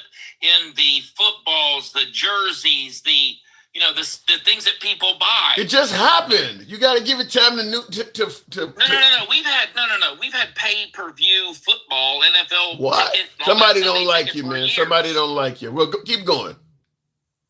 anyway, look, I really wanted to talk to you about you. Do you understand why President Trump canceled the Iran deal? Do you have? I mean, you love talking about the fact that he came in and immediately canceled the Iran deal. Why did he? I would tell you right at the bat. I don't think it matters. I think. What do you mean it? You don't think it matters? Wait. Hold on. So you're saying that we should keep our agreement, even if the country we have the agreement with doesn't keep their side of the agreement. And I don't. Is that what I'm hearing? I'm telling you, the NATO member nations, just like when Trump said we need to take Greenland, all of the NATO member nations, our allies, are saying what this guy is telling you is not true. They said the same thing with the Iran deal. What this guy is telling you about they're not meeting. That's funny. I'm looking at the UN vote, and the UN voted to sanction Iran. I said NATO, not UN. And by the way, Trump don't like the UN either. He says they not. Stop funding for the UN. Yes, and NATO too. NATO doesn't do what they agreed to do. And this is what Make America Great. You ask what Make America Great is? I'm ready for you. Okay? Make America Great means stop letting these countries take advantage of us. Stop. Just because you're a NATO member and you're not paying your 2% doesn't mean we're going to back you in any kind of conflict. Now they got to pay 5% in order to maintain, because Trump came in and said, we're going to disband NATO if you guys don't start paying more. I don't know. What you agree. I don't, in my opinion, well, they probably are expecting to ride out Trump. But if they thought let's say Trump became a king, or, that type of leadership for America became. For at least 2 more terms. Well, 2 more terms. And my guess is those NATO members would tell Trump to fuck off, because fact is, we tend to think without us, NATO ain't shit or whatever. Those nations, without the United States as being part of it, would still be a dominant force on Earth. There would only be No, they wouldn't. They're not a dominant force now. Give me. Tim, Okay, wait, hold on. Outside of, let's say, China, Russia, and the United States, who else could successfully take on all of those NATO member nations as a whole and win? If the United States stepped away from NATO, right, Russia would. I said outside of we're talking 3. How many countries are on Earth? How many countries are on Earth? What I'm saying is NATO would be in the top 5 most powerful countries on Earth. They're number 1 with the United States. Without the United States, they're still in the top 5. What I'm trying to explain to you is if the U.S. stepped aside, the EU NATO would be fucked. And I have their battle plans in my desk drawer. I know what they're capable of doing, and it ain't dick. Well, first of all, if NATO troops left us in Mogadishu and forced our soldiers to run 8 miles to escape. Yeah. They're not our allies, dude. As I just said, if they're not our allies, why the hell did they all come to our help, our aid, when we use Article 5 after 9/11? If they're not, them nations. And what did they do? They got killed. A lot of NATO member nations, particularly Denmark, they lost citizens, they lost service personnel helping us out. Let me tell you something. You come to me with that garbage. That's need you garbage? to go with me. Yeah, it's absolute garbage. You come with me to the cemetery in France. Go to the Normandy Cemetery in France and look in the American section of the graveyard. You can't see in any direction other than our bodies. So NATO loses 18 soldiers. How many soldiers they lose? 500. Denmark lost 500 soldiers. Yeah, here's the difference, though. Here's the difference, though. When we fought on behalf of France and all of the countries in World War II, we fought because our ass was on the line as well. Keep in mind. Hold on. Keep in mind, when Hitler first started going after Poland and shit, we were attempting to sit it out. We didn't get into it until we started getting hit. We sat that out. We chose not to. No, we didn't. We could have easily set aside and said, hey, we'll just deal with AH. No problem. We didn't do that. The point, and the fact, just what you said, that's what makes America great, is because we didn't just sit out and say, hey, Europe. And by the way, once we won that war, what did we do? We didn't win that shit by ourselves. Say again? We didn't win that by ourselves. Dude, one of our generals almost won that thing by himself. So stop with your nonsense. Pick up a book. You're not giving. Almost won that war single-handedly, dude. Read some history.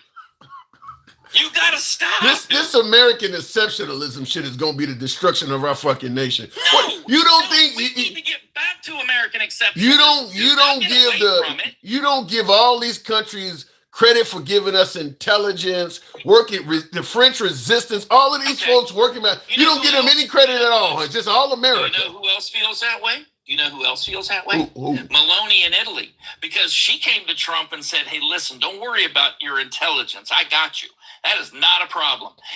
These people in the EU are monsters. They are globalists, and I don't agree with them. And so she came to President Trump and said, "Don't worry about any intelligence. We got your back."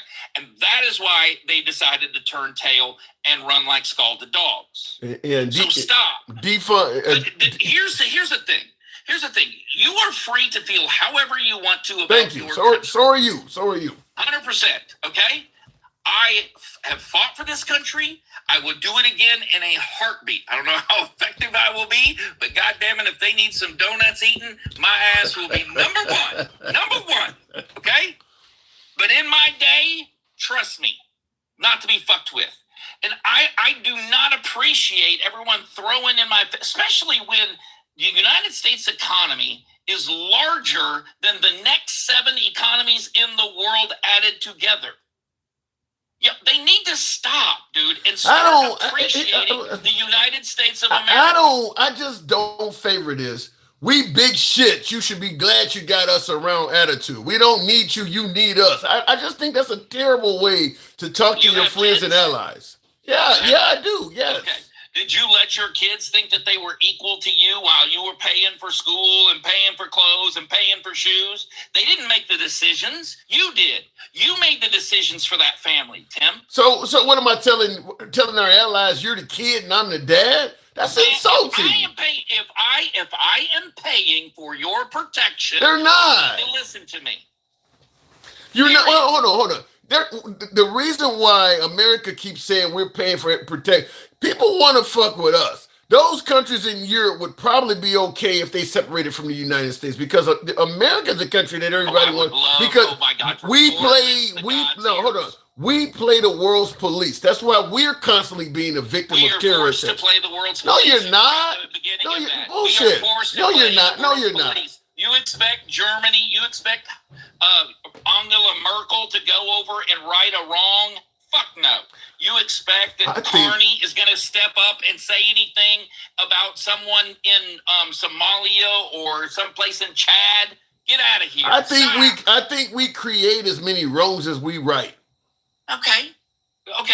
You know what? We could actually have a conversation about that. And I don't think we're forced. I don't agree. I don't think we're forced. I don't think we're forced to do all this righting of wrong. I don't think we were forced to take Maduro out of power. I don't think we're forced to sanction Cuba into damn near non-existence. What do you think Maduro was going to do? What do you think Maduro is? He's just going to leave? No. Was it okay to just leave him there? Is that what you're saying? I'm saying, what is it? Our job to take out every dictator around the world? No, it's our job to take out the dictators we want to take out. Right, but that's not forced. That's not forced. That's optional. That's an option. That's not forced. What did I just say? Listen, if you say that we would leave in Maduro and let our American companies do without the money and the investments that they put in Venezuela, if you wanted Venezuela to seize the oil in the Guyana oil reserves, then fine. You live in that world. I'll tell you why I live in that world. You're gonna do things. You're a pussy. Then goddamn it, you're a dick, so I'll take the pussy over the dick any day. Ask gangster grandma, she'll tell you. But let me say it like this. I would rather our president not do things for big business that you're talking about, the businesses with Venezuela, because it's going to expose people like you or I. Want that check. What? Because you want that check. No. You want them social programs. No, I don't. That's not what I want. The problem is when you do shit like this for elite members of corporations and big oil, when they come to strike back, they don't go after those elite members. They don't go after Trump. It's you or I when you're sitting out having coffee at some coffee shop and they blow the whole goddamn place up. You and I are going to pay for what they're doing. When they decide to take revenge on the United States, they don't go after the guys that did this shit. It's you and I. We the ones that deal with that. Who do you think you're invested in? Your 401ks, your stocks, your bonds. Who do you think you're invested in? Who do you think people work for? That ain't got nothing to do with what I said. No. That ain't got nothing to do. They don't work for them. They work for Exxon and Chevron and Shell. I'm going to stick with what I said though. When you're going, this is the same shit with Bin Laden. Bin Laden couldn't get back at the heads of state for what we did. He got back by taking down a building full of American citizens. When they get pissed off, even domestic shit like Timothy. Right, let me ask you a question. It's a good point. So, were you upset when Barack Obama sent people over and took out? I was not as much into politics as I am now because I probably would have been.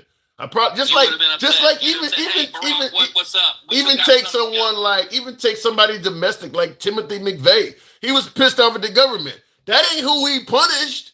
It's citizens. So when you defend taking out Maduro and shit like that, he was executed.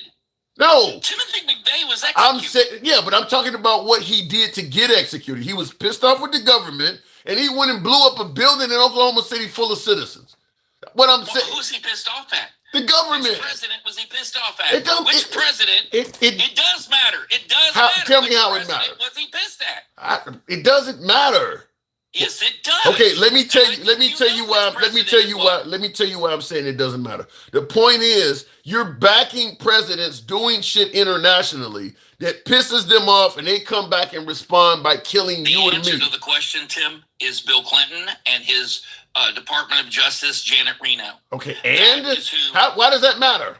Because of his policies, that pissed off Timothy McVeigh, okay. And he went and blew up the Oklahoma City because he killed Randy Weaver and the Branch Davidians in Waco. Okay, but that doesn't pointing out which president has caused it. It's irrelevant. What I'm saying is, no, you're very upset with Trump. It's okay to point out that Trump is the one screwing the pooch. Okay, but you don't seem to think this is my problem. If using that makes you happy, go with that. But the point is, when you're defending Trump in modern time, taking out world leaders and things like that, understand when they respond, they don't go after Trump, they go after you and me. That's the only point I'm trying to make. Which reminds me, I wanted to bring this up as well. I looked it up. How many of those drones made it to the United States from Mexico? There's been over 16,000 drones that waded into U.S. airspace, but how many made it over the border, Tim? It's a good question, and I'm going to answer it by taking what one of my earlier callers, Denkow, said. I don't trust what the Trump administration is saying on this stuff. All right, well, then you know that's where you're getting it from. If you're going to trust your government when your leader is in power and not trust your government when someone else's leader is in power, I get that. 100% understand that. Okay. Because I don't trust the numbers coming out of the Biden or Obama government, so I get it. I still have not seen evidence that the boats were carrying fentanyl. I haven't seen any evidence of a great deal we've made with Greenland. He says a lot of stuff and he don't back it up with evidence. That's all I'm saying. Yeah, all very fair criticisms. But even when you're shown evidence, you don't believe it. And even when you don't have evidence, you make accusations against the president that you cannot back up or prove. So now where are we? Hey, whatever you're suggesting I do is because he does the same thing. He makes up statements that he can't. Right now we're changing I get it. Right now we're changing the way we vote. And it's solely based on stuff he said that he can't prove. Unfortunately, for time, I got to move it on Straight Talk. I would love to have you longer, but you know how we do it. Thank you for coming through. Appreciate it. Take it easy. Anytime. All right. You're always welcome back. Tap the screen, by the way. Get the likes on up to 75,000. Jay Woody says his time is up. Straight Talk is MAGA, so we know that we don't get as many MAGA, so we certainly want to pay homage and we give them a little bit more time. But nevertheless, liberals are welcome. Tap the screen, get the likes on up. Products from China and Vietnam have toxic chemicals in them. I don't doubt that. They're human, the way they're checks and balances, what do you want to call it? Their procedures are not held to as high of a standard. There's a reason why you can do shit cheap in these countries. They don't have the same standards and checks and balances. Well, in this case, Venezuela was having a party when Maduro got snatched up. They aren't mad. No, I don't buy that. Listen, I know that there were people in that country that were happy when Maduro got took out. There were people in Iraq that were happy when we took out Saddam Hussein. There are also people that are not happy. But to make a point, we're not going to show those people. There are people in Venezuela that are doing worse now that Maduro has left. He didn't rise to power by himself. Clearly, there were people in that country benefiting from him rising to power. Keep in mind, if somebody came and took Trump out, you think you would have trouble finding some people in this country not celebrating and happy? So, I mean, you can find. They actually were showing you people that were happy when Trump said he wanted to take over Greenland. You had Greenlanders wearing MAGA hats saying they wanted it to happen. You can always find some people. If you got people in this country, particularly some of my beloved MAGA, that suggested that Putin would be a better leader for America than Biden was. So you can always find people that are going to say crazy shit on both sides of any topic. I had MAGA come on the program. I think my last caller said this in one of our previous conversations, that Canadians want Trump to make them a 51st state. So you can always find somebody who'll say some shit like that. We need to focus and invest in our children, education, and U.S. corporations. I like it, but that ain't what we voted for. We voted for, you say focus on our children. You got the right, particularly folks like Charlie Kirk saying kids shouldn't even get free lunch in schools. That ain't investing in your kids. Education, we don't want college tuition to be free and shit like that. Invest in your education, how? I'm not seeing that from the right. I mean, you're against all of that stuff, so I don't know where that's coming from. He is an idiot who says a lot of false information, says Protective Guardian, like the name. 2 out of 6 provinces in Canada want to become an American state. Let them put it up for a vote and see how that goes. I don't believe that. To me, and I will say this also, that's the most unpatriotic thing you could ever do, is to say you want your country to be overran by another one. And I'll also add this. If there are, and I don't believe it, but if there are 2 provinces that want the Canadians to be a 51st state to America, that would only be because they don't understand our politics.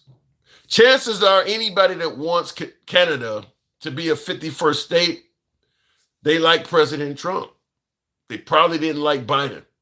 There's no guarantee you're not going to have another Biden in office in 10 years. Now you've become a 51st state to a country and you don't like their politics. So, yeah, that might sound better if Trump was a king, but you're going to, all of a sudden, you become the 51st state and then a year later, you get AOC or somebody as president. Now you're unhappy.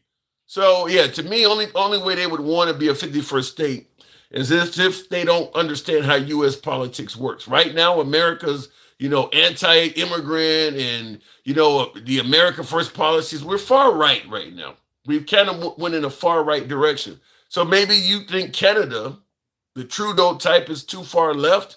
Shit, I want to be part of America. They got far right ideology. That shit could change in 3 years. Just like a couple years ago, many folks on the right thought we were operating from a far left perspective. It could change just that quick. But too late. Now you're a 51st state. Now you're far left all of a sudden. So, yeah, they don't know how U.S. politics works to make a statement like that. As a Republican, I do not claim this cross-eyed fuck. Good. We don't have to be claimed. We just want to hear your opinions. And thank you for your opinion there, Killer Cross. Your name is pretty close to what you're talking about. Let me go back to the box. Straight Talk Commerce, nothing but bullshit, says Eon. Let me go back to the box, tap the screen. Are we at 75,000? I want to take the next caller. Tap the screen, get the likes up to 75,000. We'll make that happen. And we'll certainly go over to, we'll go to, I don't know what I hit there, but we'll make it happen with Jeremy. As a Republican, I do not, I saw that already. How do you look in the mirror? shout out to the LGBTQ community. You guys are really looking at a motherfucker's face. I mean, I guess you probably weren't watching the Kid Rock show. So watching the one with the rainbow flag, perhaps. I don't know. Do people spouting this 51st state bullshit have no idea how Canada runs or the intricacies of our? No, they expect Canada to become a 51st state and bow down to the policies of Trump. There to be a 51st state, and the MAGA that wants Canada, because that's all it is MAGA. The liberals don't want Canada to be part of America. So both sides are expecting the countries to merge and bow down under the direction of Trump and go towards the far right. But that's just not how politics works. Both nations get to vote. And the further to the right you go, the more people in the country are going to want to go back to in the other direction. That's the reason some suggest the liberals lost. They went too far to the left. Going too far to the right is going to have the same damn results. Starting all of a sudden, you want Christianity in schools and shit like you can go too far to the right too. It ain't just something you can do leftward. You can go too far right as well. We'll go to Handsome Conservative. Real quick in the comments. Well, I don't see Americans rushing to live in the Northwest Territories. Canada is ran by England. Duh. I don't know about all that. Conservative, good evening. America, fuck yeah. What's going on, Tim? And not much. Now you lean right, but you obviously probably are not as far right as my last guess. What am I getting wrong, though? I really wasn't paying attention. Okay. I was just sitting in the queue. I'm sorry. All right, I'm saved it. Okay, so what does Make America Great Again mean to you? Make America great again? Yes. I'd say for me, it would be affordable housing. It would be affordable groceries, gas. I would like our country to be respected again. I would definitely like the dollar to be put back on the gold standard. It's been falling. That's pretty much what it means to me. Okay. I want what pretty much everybody wants, to be able to afford to live. How do you think Raise Trump, our family. compared to Trump, better yet, compared to Biden, how do you think Trump is doing so far in terms of lowering the price of housing, gas, and groceries, as you say? Well, gas has come down. Now, understand, right now I live in Michigan, so I'm always going to pay a higher price. Okay. But gas has come down, but not nearly enough. Food has not come down at all. And now you got this whole shrinkflation thing going on at the grocery store. You get less for more price. I'd have to give them a C. What about the housing? You mentioned housing in that too. Housing is absolutely ridiculous. I mean, no matter where you go, there's always going to be a state that's higher than where you live. I understand that. But it's bad, dude. It's just really bad. And not just housing. Of course, the ones that pay the most are the renters, because they always pay a little bit higher price. But wait a minute, you gave them a C. You gave me three aspects of economics: housing, gas, and groceries. While admitting gas prices have come down, you basically said that groceries and housing are pretty bad. How is he getting a C? That's only 1 out of 3. All right, fine. I'll give him a D.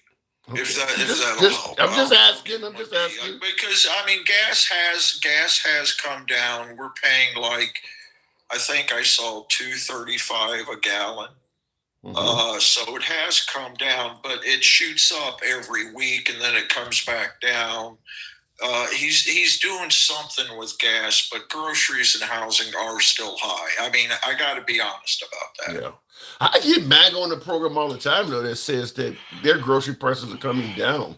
I mean, a lot of MAGA say that the economy's doing well. Yeah, Well, I don't know about them or where they live. I do know that prices are different in every state. But if you live in Michigan, which is, I mean, everything has to be shipped up here, basically. If you live, you must be way up there. You're not like Detroit. You must something like that. Yeah, you must be way. You're not like Detroit. You must be way up there somewhere. Oh, I'm Gaylord, Michigan. I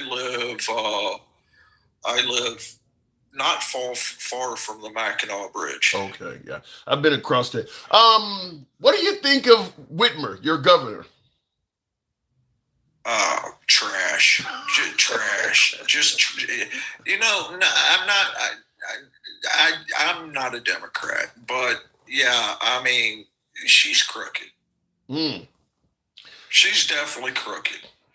I mean, yeah, I'm not calling I don't even know how she got elected. I'll just be honest. Well, you live in you got unions and things. I mean, your side of the aisle is anti-union, and you got a lot of union companies in your state.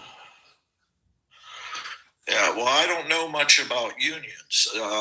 I've never been in a union, but I do know that we did end up voting for Trump. So, I mean, it kind of confuses me how we can vote for Trump, but then turn around and vote for, a Democrat governor. So. Yeah, and Jay Woody in the comments, Jay Woody 995 says, Grayling is very white. Now, if you're that high up, I wouldn't expect anything less. I mean, I've been up to Escanaba, and I've been up there in the UP. I mean, yeah, it ain't a lot of black folks that far up. I would actually, both of you are quite wrong. You're telling me it's a lot of blacks in the Upper Peninsula? Absolutely. It's amazing, dude. It's not about the color of the skin. People want a simpler life. And when you go up that far up, like Gaylord or up past the Mackinac Bridge, shit gets simple. It's more about survival and depending on your neighbor than it is what color is your skin. I mean, there is black people, there are white people, there are Mexican people. If you had to guess the percentage, what percent in Grayling where you're at? What's the percentage of people up there that are black? I didn't see any when I went up Gaylord. there. Yeah. Gaylord. Gaylord. Okay. In Gaylord, I would say. Now, Gaylord's a nice town, but it is kind of like a small town. Okay. So, Gaylord, I would say 30%. 30% black? That sounds like Negroville. Walmart. I mean, you can't go anywhere. Walmart, one of the many fast food places. 30%? Tim Hortons. That sounds like Negro land. It's not. A lot of them are moving up from Flint and Detroit. I've heard a lot of stories about that. A lot of them are moving up to get away from the cities because the cities are just trash. I mean, it's really 30% though. And by the way, folks, if you're watching on YouTube, I need you guys to do me a solid. Smash that like button. I had to reset my YouTube. Wait, hold on. Tap that like button if you're watching on YouTube. I had to reset it. 30% is astounding. That sounds very high.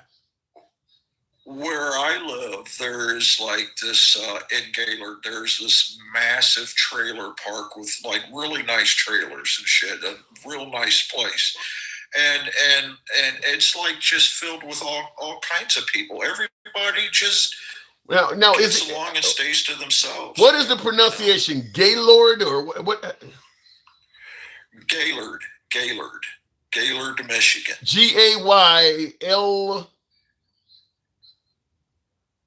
GAYLARD? Yes. Okay. Gaylord. Alexa, what percentage of Gaylord, Michigan is black? I'm not sure what specific percentage you're asking about for Gaylord, Michigan. Could you clarify what aspect you're interested in? Alexa, how many...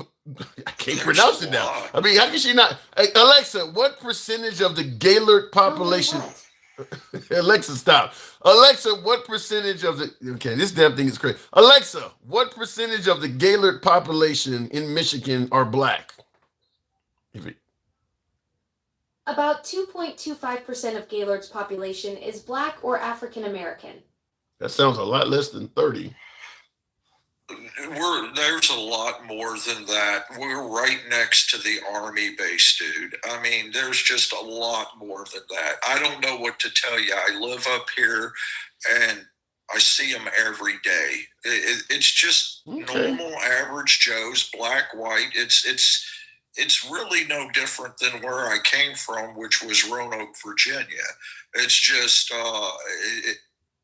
I mean, I hear what you're saying.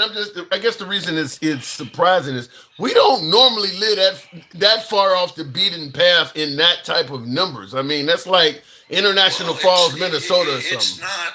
It's not really a beaten path, Tim. Understand, we've got all the stores, we've got the Walmarts, we've got the you don't even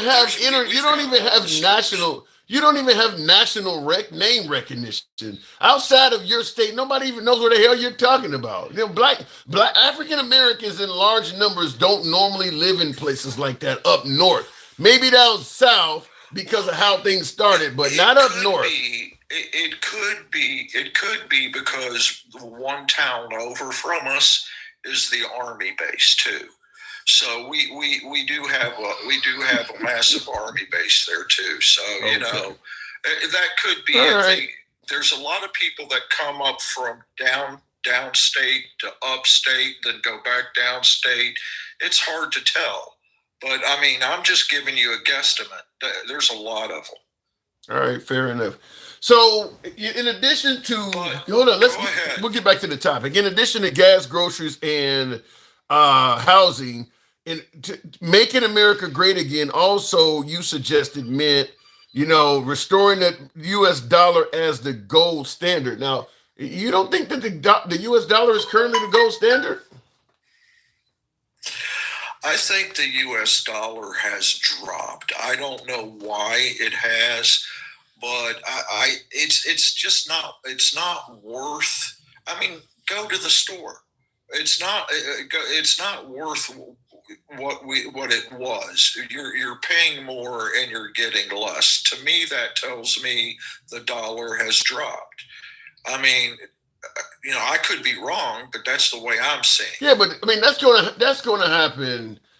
I mean, economies fluctuate. I mean, no matter what Trump or his predecessor, who comes after him, whatever. I mean, listen, when I lived overseas in Australia, the U.S. dollar if you gave one Australian dollar, for a while you would get about 61 cents Australian.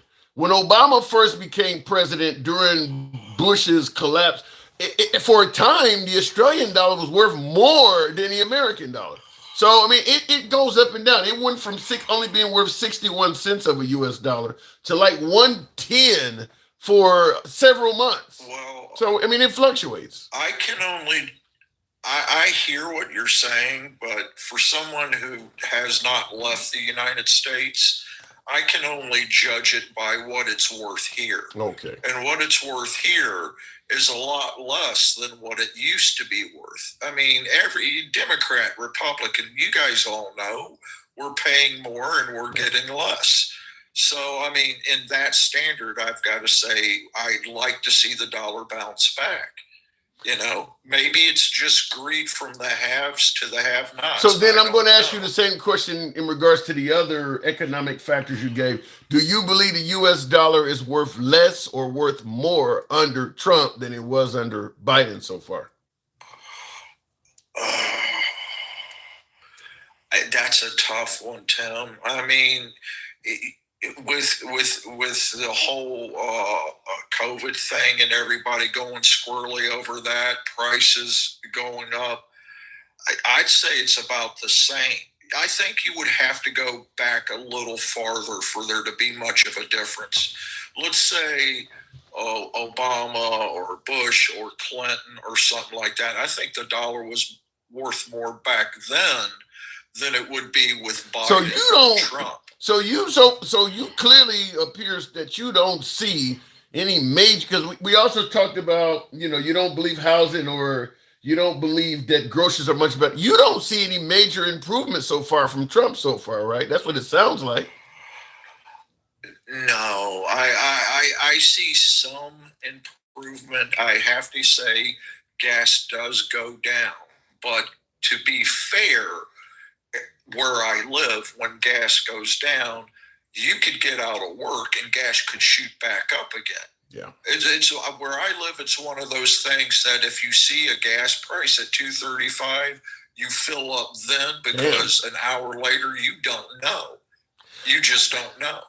Yeah, I mean, I used to like be like that, but you're only saving a dollar or two by rushing. I mean, look, if you got a gas tank that holds, let's say, 20 gallons of gas, and that's a big car, and if gas prices fluctuate by 20 cents, that's only $4, and that's if your tank is bone dry.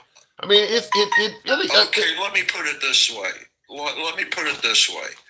At $2.35, my brother owns a small little Chevy. I don't know what it is. It's a cute little car. Mm-hmm. He pays about anywhere from $30 to $35. It's a small 4-door hatchback, and it's a Chevy. Okay, my nephew owns a Dodge Ram 1500. Now, my brother will pay $35, but if gas goes much higher than $2.35, my nephew ends up paying about $95 to fill up his truck. 95 there's a difference. 95 from what again? From $2.35 to, I'd say, $3.13 a gallon, $3.25. Yeah, if it go from $2.35 to $3.13, and now you're talking almost a dollar increase. That's a big change. Then usually the gas fluctuations aren't that big. Yeah, yes, sir. It jumps. It jumps like that. That's what I'm trying to tell you. And it may be because everything is, like you said, everything is shipped up here. The gas, the food, the groceries, it's all shipped up here. So the farther up in Michigan you go, just like if you lived in California, you're going to pay higher prices, But for me here, the gas has been okay, but it's nothing to crow home about. All right, fair enough. Let me tackle the last one before we get pushed for time. You mentioned housing, gas, and groceries. You also mentioned dollar being the gold standard. Now, this last one I really want to grill you on. You want America to be more respected. Under Trump compared to Biden, do you believe America has become more respected?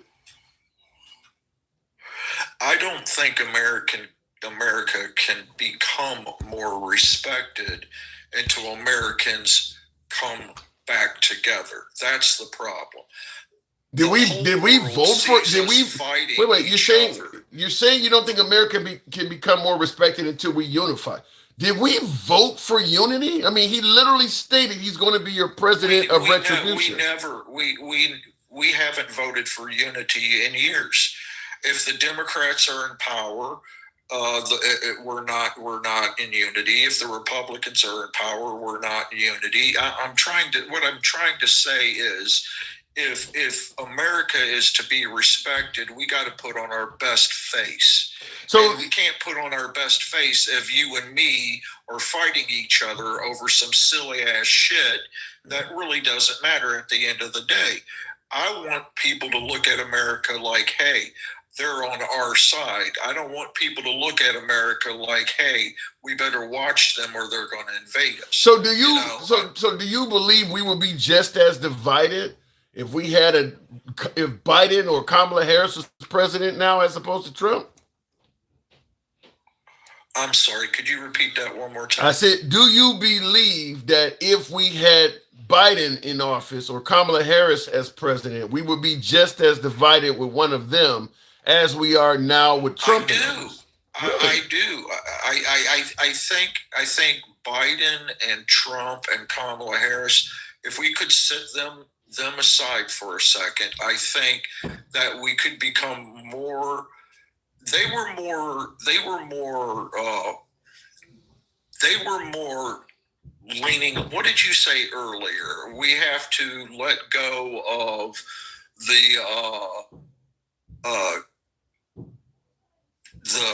how did you put it? You said it earlier really well. You said if a Democrat is going to win, they got to let go of social issues. Yeah, social issues. Yeah. Right, social issues. Y'all's president was all about those social issues every day on TV. Our president is about our social issues every day on TV. I gotta disagree with you. First of all, Biden was not on TV every day. That's the first thing. Second thing I will say is, but the second thing I will say is this. I do believe if Kamala or Biden were still president, there would be an ample amount of division.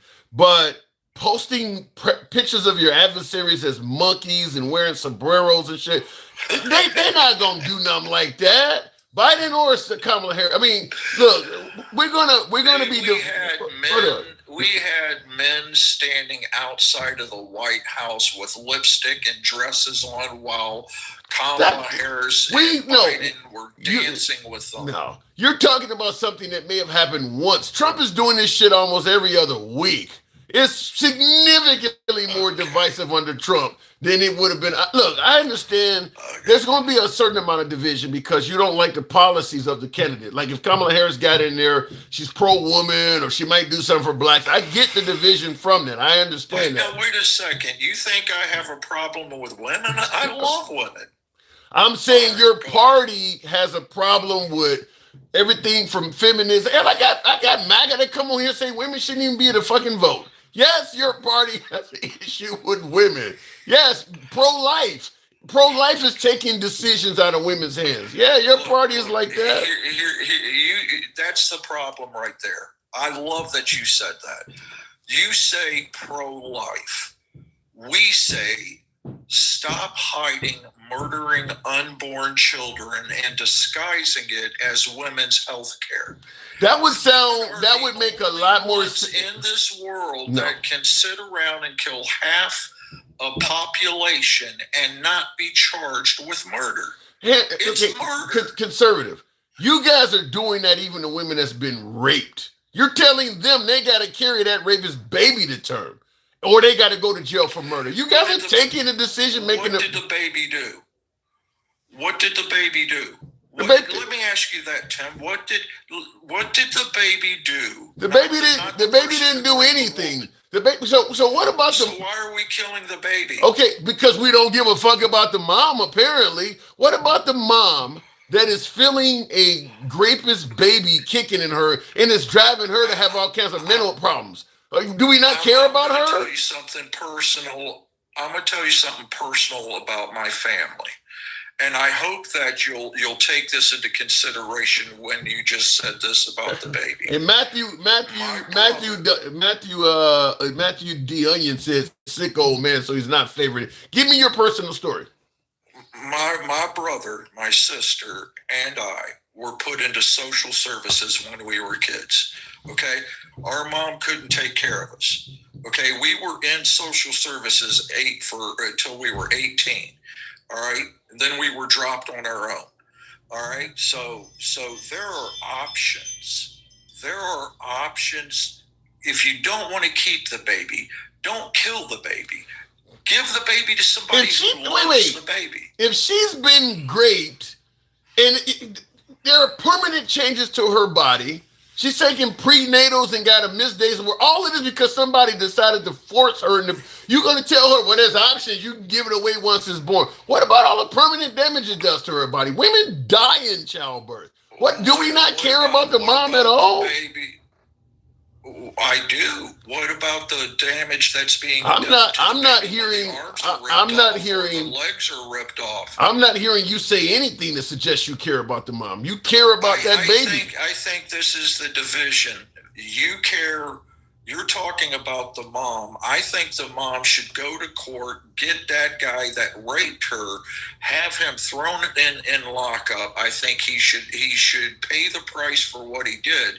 I don't think murdering a child is justification. So let me ask you, okay, because women often have to take time off work and things. Who covers the lost wages she has from being raped? You gonna cover that? Now she's missing days of work while she's giving the hospital bill she gets from having to give birth. You gonna cover that stuff?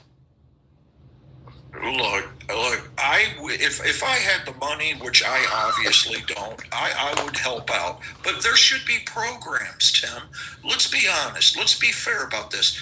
Let's say there should be some program that helps out moms that were abused or raped or taken advantage of. Let's help them out so they don't have to murder the child. Conservative. We don't even want, I keep quoting Charlie Kirk. We don't even want to give kids free lunch in schools.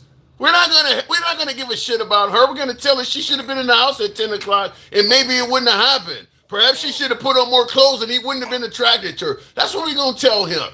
We're not gonna do shit for her. We want to make sure that baby is born, and after that, we don't give a fuck about the mom or the baby. That's what's gonna happen. I'll give you the last word. I would love to be as educated as you, man. Truthfully, I'm not as smart as you. You're doing good. You're doing good. You're doing good. Don't worry about that. At the end of the day, the only reason I'm a conservative and not a Democrat, the truth of the matter is, I can't stand behind abortion, and we can spin it any way you want. You know, I have total respect for the women that's done to. I just don't think it justifies taking a life that had nothing to do with it. I gotta move on. I mean, that's all I'm saying. Yeah, I gotta move on, but I'll tell you this. If you got that mindset, you shouldn't be saying shit against SNAP. You shouldn't be against free lunches. You shouldn't be against child care. You should be helping out in all of those areas. Because what you are doing is you're passing policies that is going to make more children created. So you should be favorable to policies that look out for children. I gotta go. I do gotta go. But thank you, conservative. Okay. Can I just say this? Real quick. Local liberal, man. Thank you. I always appreciate that. Handsome conservative, always, my door's always open to you. By the way, tap the screen, folks. Get the likes on up to 90,000. I'm just going to say that this is not meant to be a conversation about pro-life, pro-choice, but for viewers, just like I told my last caller, if you're pro-life, you should be favorable to all of the programs that are designed to help children. Because I keep quoting Charlie Kirk where he tells a individual while he's debating, the guy asks him, are you in favor of giving free lunch to kids? And he goes, no, get a job. She's been great. If a woman's been through something like that, okay, you're going to force her to carry the baby to term, which there is going to be tens of thousands of dollars in medical costs for that, particularly if she doesn't have health care. And a lot of Americans don't. So you're going to force her to do all that. Now she not only has to go through the anguish of carrying somebody's baby that she doesn't want, she's also going to be saddled with all of these bills. I mean, that's why I kept asking my last caller, do you not care about her at all? Because this stuff is really damaging to her. Because he was making it clear, well, the baby don't have nothing to do with it. So, but like, what about her? She don't have anything to do with it either. It could have been forced upon her as well. So if you're going to be a pro-life absolutist, you should be in favor of every program designed to help children. And get your mind off of, well, what about the welfare queen that's just sitting around? No, you're passing laws that are so strong that somebody could rape somebody and they still got to carry a baby to term. Don't focus on fraud. Focus on making sure any child gets help. And I'm not seeing that from the right. I'm just not seeing that. It comes across as almost being pro-birth. I want you to have the kid, but once you have the kid, don't ask me for shit. I don't know. Anyway, looking at the comments, separated, there will never be change divided, not until we all come together. There will be a world worth living in.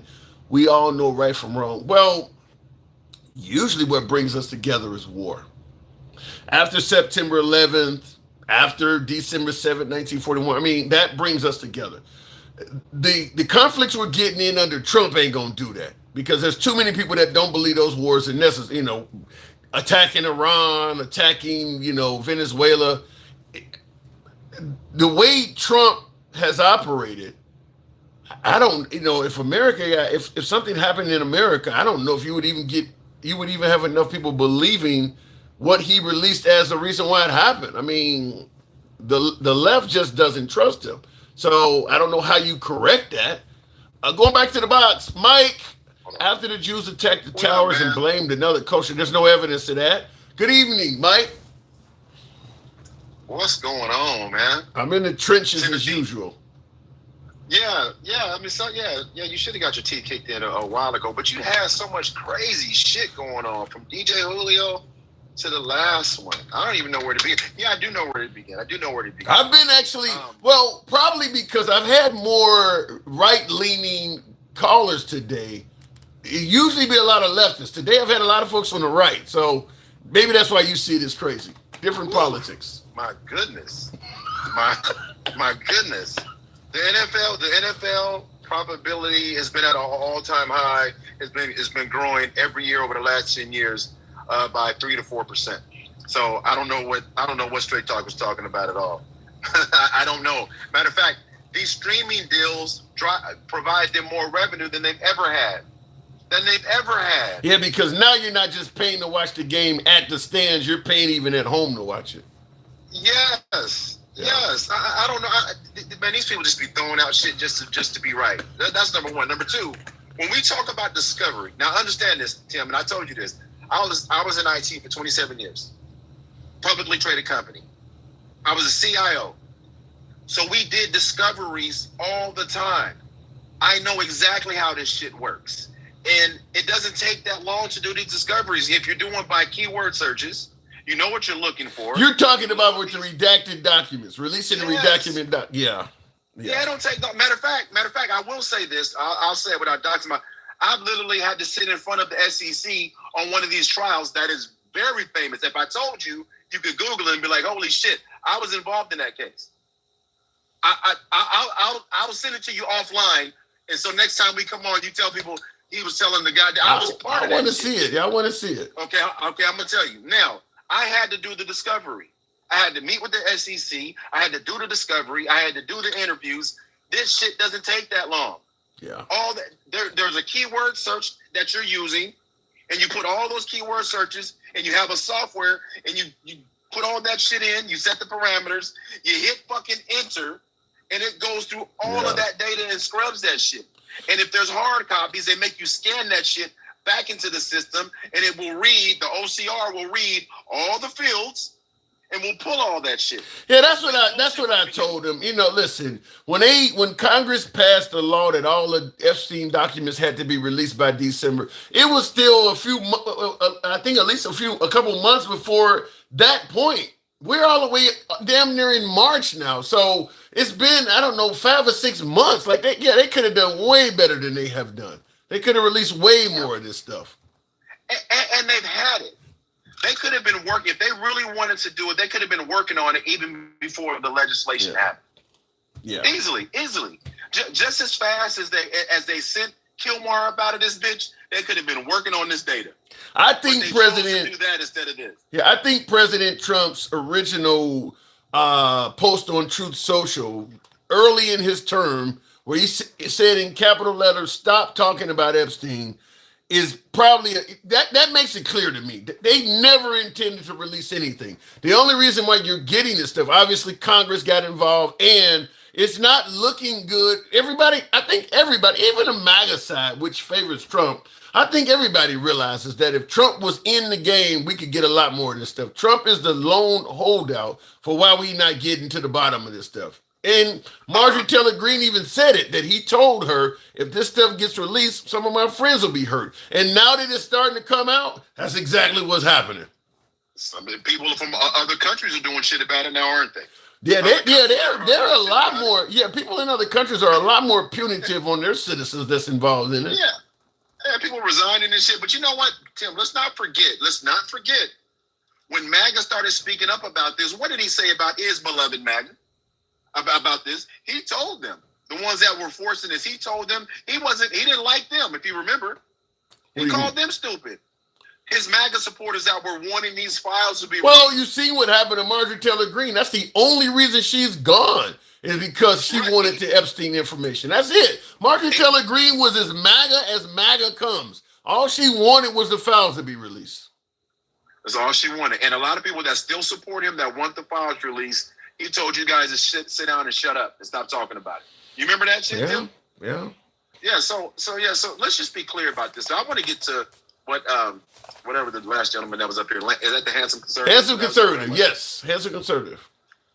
So the whole notion about ABs, and I don't know why you're a Trump supporter, you're a MAGA supporter, you care so much about the children, but your policies and the policies he wants to invoke don't. Yeah. And thank you, Shirt 14. By the way, folks, help your boy out with the hat and mustache go, the TikTok cap go. Yes, thank you, Shirt 14. Now you're saying, go ahead and complete that statement. I just saw that. The Trump administration and their ideologies offer no support over social programs to support people and to support Americans, particularly mothers. The big beautiful bill is cutting sources and resources to support women, people of color. They're creating more OBGYN deserts in this country. It's already bad. You can pull up that map right now. You've seen me pull it up. It's already bad. The average person that voted for Trump in a southern state has minimal to zero OBG services. Like literally. And they're voting to get rid of more. If you go online and find out, as of this year, you got hospitals closing, as we knew they were. I don't know if you've seen it. There's hospitals closing right now. People's nearest hospital is going to be an hour to 2 hours away. Yeah, I've heard about it. Big, beautiful bill, and y'all voted for this shit, yeah. Right? And so the idea to think that you know what's best for a woman, let her have the same autonomy over her body that men have. Yeah. Simple. Listen, I understand the pro-life argument from a religious aspect. I'm not very religious, but I understand that they, as my last caller said, look, the baby ain't got nothing to do with how he was created, so why should he suffer? But the idea that you're going to be pro saving the baby's life and not willing to do anything at all for the baby once he's born, I don't see the pro-life in that. You don't want to give her any snap. You don't want to help the kid when it's school time. You don't want to help the kid at all. I don't see how that's actually being favorable to the child. And it's not. And even this anecdotal about, his mom and him decided she couldn't take care of them, and she got rid of them, and he just landed softly. Well, a lot of children don't. Yeah. A lot of children don't land softly. A lot of children stay in the system and are abused the entire time. And then when they come out of the foster care system, they go to jail. Abused physically and mentally. Right. They get on smugs. They do a whole lot of other things because they've been completely destroyed by these crazy people that are just seeking the money. And we know that this is you raise an interesting point, because you often hear that African Americans are in particular abort a lot of kids. And that's one of the things I always say when they suggest that, well, just have it, you can put it up for adoption. Or you're right, foster care is really horrible. The outcome for children in foster care is normally not that good. And Black children don't adopt well. So if she has the child, puts it in foster care, hoping somebody will adopt it, there's a really good chance, like what you just said, that kid's going to be in foster care until it's old enough to emancipate. And that's it. That's it. Absolutely. And listen, Tim, let's be honest. Let's be clear. The right, for the most part, if it don't apply, let it fly. You'll fuck about children. They just like to say it because they want to get to their ultimate goal. They want women back in the kitchen. They want women back in the home making babies and shutting the fuck up. That's what they want. You sound like Gen X. Make me a sandwich. That's why Gen X supports that shit, because he knows that's their ultimate goal. That's why he supports it, Tim. He's supporting them so women can have equality. If what you're saying, has he ever said that? No. But if what you're saying is true, I gotta ask the obvious question. If what you're saying is true, that MAGA's ultimate goal is to put women in the fucking kitchen, why are so many women voting MAGA? Why can't women see that? Because they're holding on to this other shit like AB and transgender. The same shit I was telling you before. They're holding on. They sold them a false bill of goods. They are, and immigration, they sold them on something that doesn't impact their life, but they have someone else to punch down on other than looking in the mirror. And it's much easier that way. It's much easier that way to go. Well, yes, it's the trans and it's immigration and it's all and it's AB and they're all the shit that they're talking about.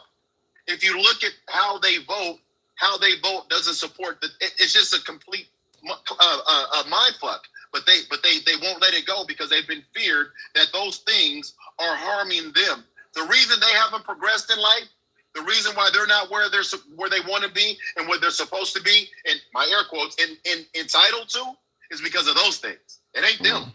It ain't looking in the mirror going, you're voting for a party that wants your ass back in the household. No, it's not that. It's the immigration's taking jobs. That's why you don't have a savings. That's why you have a 401k. That's why you're not making what you need to make because of them. And all they do is go, yeah, because it makes them feel better about themselves. But it don't change shit. Wow. What about why do you think his overall approval ratings are so low right now? Why do you think they haven't won any of these special elections? The economy and probably ICE, if you ask me. But some of that shit is because people don't want to come out, but they're not saying it out loud. They're either staying home or voting the other way. That vote in Texas, even though it was a state election, when you go back and look at the exit polls, I think it was 61% of Republicans voted for the other party. Why? Yeah, there were some big swings. Why? But right now, what Trump, like I said, to me, I think ICE, I think the economy in particular, the things that President Trump promised that the majority of Americans want, he has not delivered on. Now, securing the border is something he promised, and many would agree that he's delivering on that. But stuff that actually affects the average American, like the economy, the price of gas and energy and groceries and stuff, most of that stuff he has not delivered on yet. And he promised to deliver like day one type promises. And then after day one, they said, "Well, it's going to take time. It's going to take time." I mean, short term pain for long term gain. But that's not what they said when he got elected. Yeah. Yeah, I got a clip. I got a clip I regularly play of President Trump when he was campaigning, saying that within 12 months of taking office, he was going to cut your energy prices in half. Obviously, that didn't happen. Right. So his economic promises have not been materializing. He made big promises. That stuff now, the border and all of that, yeah. And then he went international with a whole bunch of stuff he never promised, getting rid of Maduro and bombing the hell out of ICE and saving Nigerians, Christian Nigerians and all that. He don't want, and that's something that Marjorie Taylor Greene also pointed to. She said, I wanted him to make America great, not do all this international stuff. He has really got heavily involved in a lot of international affairs. And that's because it was outlined in Project. If you go to I told you this before, page 171 through 189 in Project 2025, he talks about the Western Hemisphere. He talks about all of this stuff. All of those countries are listed in there. All of these. So what is the goal what is the goal to conquer the Western Hemisphere? They want all those resources. They want all those resources so they have enough. So they have enough energy. So they have enough resources to fuel all of this AI shit. All of these data centers, all of that stuff. They want the natural resources. Tim, these are my words. These motherfuckers don't want to read and then be mad because people read. So this almost sounds like, this almost literally sounds like a mini Hitler in Europe where he wanted all those countries. You believe that the Trump administration via Project 2025 wants to control, I suppose, everything from Canada down to the tip of Brazil or Chile. You really believe that? It says it says Western Hemisphere. I'm not saying that. It says Western Hemisphere. If anybody's read it, they'll tell you what I'm saying is what they wrote. I haven't read it, but I will say this. The problem, if I wanted to defend Trump, the problem is he has talked nothing but about conquering countries since he became president. Greenland, Panama Canal, 51st state with Canada, obviously Venezuela. Now he is basically creating a humanitarian disaster in Cuba because they're not getting any oil from Venezuela anymore. They have like blackouts almost all day long now. So they don't care, Tim. They don't care about. But listen, it's easy to target black and brown nations when you don't care about the people. I know you don't like to hear me say that. I know people don't. No, I don't. Show me where he's shown us that he cares about black and brown people. Just show me. I'll listen. I will say his first term and his second term are different because people bring up the HBCUs and all that stuff. All of the things that people bring up that he may have done that helped black and brown people is all from his first term. From his second term, I don't think there's anything there. This HBCU shit is bullshit too. He didn't do anything. He moved money from the left and moved it to the right. He didn't do shit. This whole idea that he somehow did something with HBCUs. Okay, so you make a 10th or 20% of what they normally get permanent, but you take the rest of it away. Well, what kind of? Listen, Tim. If I give you a carton of eggs and you open it and there's 2 eggs in there, that's not what I was bringing you. No, that's not what you thought I was giving you. No, it's not. I agree with that. Tim, that's what he did. That's what he did. But see, this is why I kept blaming Biden during Biden's term, is that the messaging sucks. Everybody knew Trump was going around taking credit for helping out HBCUs. This is where the Harris and Biden administration should have got out in front of that stuff and let the people know. Trump's holding rallies. If what you're saying is true, that Trump was lying about help, he's going around all over the country telling people this. It's sinking in because nobody's hearing the counterpoint. No, that's not true. They heard the counterpoint, but they were locked in the bathrooms and rapists and murderers because it made them feel protected, Tim. I don't recall hearing the Biden or Harris administration talking about what Trump said about HBCUs is not true. I don't recall hearing that. Absolutely they did. But listen, Tim, it wouldn't have mattered. Tim, we're on your show. Matter of fact, I'll tell you this. Every time I come up here, I reference Project 2025. Yeah. I guarantee you none of them are going to read. They don't want the truth. They want to be comfortable. They don't want the truth. They want to be comfortable in their own state of whatever. Whether it's bigotry, racism, wealth, whatever their comfort is, they don't want to lose that. So Project 2020, some shit they don't want to know. Well, Project 2025, as stated, is pro-white male. So it ain't that they don't want to be comfortable. They feel. Look, listen. If I was a white male, I might be pro Project 20. I mean, you're going to put white males on top again. So they don't want to be comfortable. He's telling them you're going to be comfortable. But you're going to be comfortable, and the only way to do it is to harm other people. And that's the part that they don't want to embrace. Because you got to remember, Tim, before the election, didn't even know about Project 2025. Half of your callers would come on here and say it didn't even exist. It's a hoax. Well, that's because President Trump was saying that he wasn't going to do it. He didn't know nothing about it. He's never even read it. I mean, so folks were going with President Trump, just like with the Venezuelan boats in Greenland. One thing that I always give Trump credit for is all he needs to do is say something, and MAGA believes it. I mean, we can go back and forth over whether it's a lie or not. I'm not disagreeing with that, but what I'm saying is when Trump says something, MAGA does not need any sort of proof. They go with it, like the election. Like the election, for instance. I mean, but again, and again. So what does that say about them? Where they don't want to read, they don't want to go look up stuff to figure out if it's true or not, but they can come to conclusions about the left without doing any research either, just because it came out of his mouth. That's why it's all fucked up right now. It says they really like and trust our president. Think about this, Tim. Everything that they complain about in the margins, when you talk about the impact on their lives directly, is less than 1%. Immigration crime, less than 1%. Transgender, less than 1%. Think about the things that they are thinking are just detrimental to their lives. Less than 1%. But the things that are really impacting their lives, like harm to children, over 71% of white men in this country touch children. That's a fact. Wait, what are the numbers? 71% of all crimes against children sexually, I'm using TikTok for lane, are committed by white men. 71%. Well, let's be clear. But you worried about who's walking in the fucking bathroom?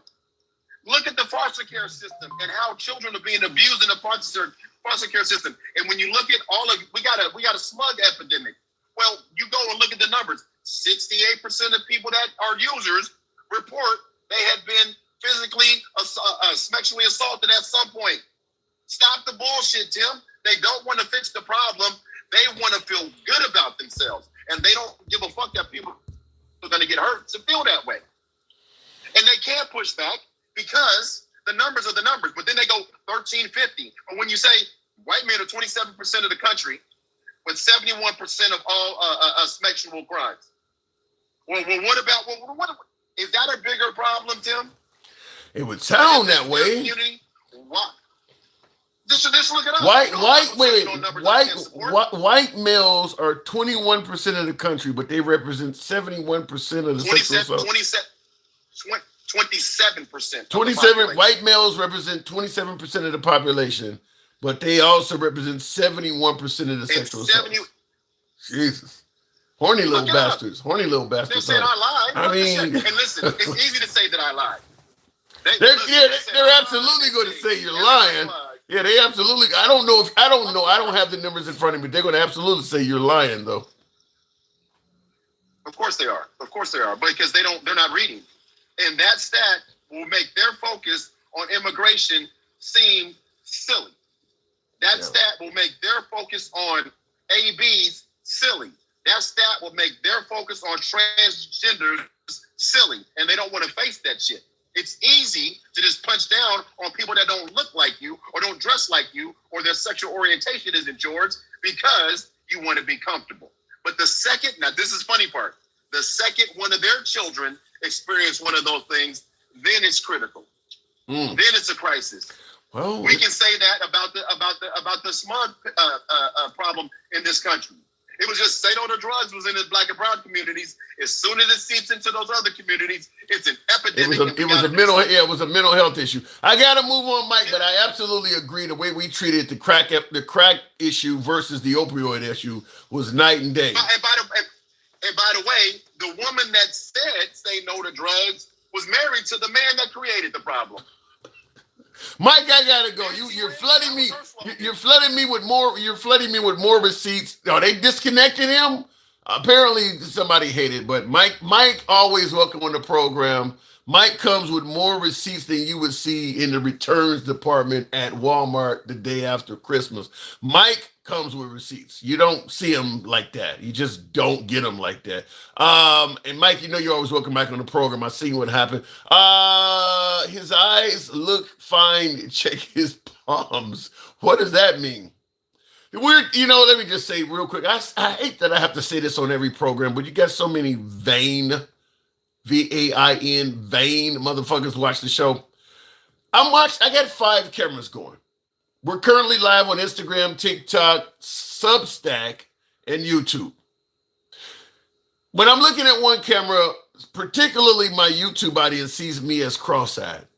So what does the folks that don't like the opinions stated on this program do? They constantly talk about cross-eyed, not fucking cross-eyed. I'm not looking at your goddamn camera is what we're saying. Anyway, tap the screen. By the way, if you're watching on YouTube, smash that like button, get the likes on up. I love to hear Michael talk, says Portia Mac. Yeah, Mike would be a hell of a co-host. I couldn't do nothing but sit back and nod my head, huh? Nod your head, says Will Smith. You're good, bro. Thank you. I would need glasses to read the actual names. The names are smaller than the wording. Who said that? Radar CDC or something like that. Thank you, Radar is ACDC. Let's be clear. The only white men who would say the caller is lying are the MAGA-tards, as they want to stay closeted in both their pedo and inbred tendencies. Yikes. Reagan did not pump drugs in the community. He let one organization pump 5 tons of cocaine. I don't know how the drugs got in our communities. I believe it was allegedly to fund his issue with the Contras or something like that. But it was known as something that came from Reagan. But no, I'm not even addressing it from that angle. I'm simply saying that when we had a drug epidemic that was primarily focused on minorities, we criminalized the fuck out of it. A lot of those 3-strike laws came during that era. Joe Biden and Kamala Harris, you want to throw them in there. They were prosecuting a lot of those folks at the behest of America. It wasn't like Joe Biden and Kamala Harris was locking up black folks and all of the Republicans were like, no, that's wrong. Now you were cheering that shit on.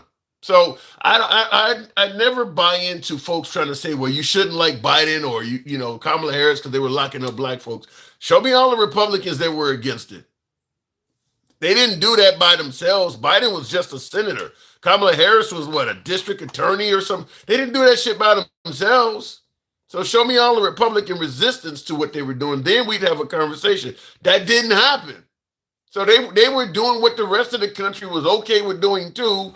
And it was indeed locking up a lot of people of color. But all of a sudden, then the opioid epidemic kicks in. And that primarily affected white America, getting hooked on opioids.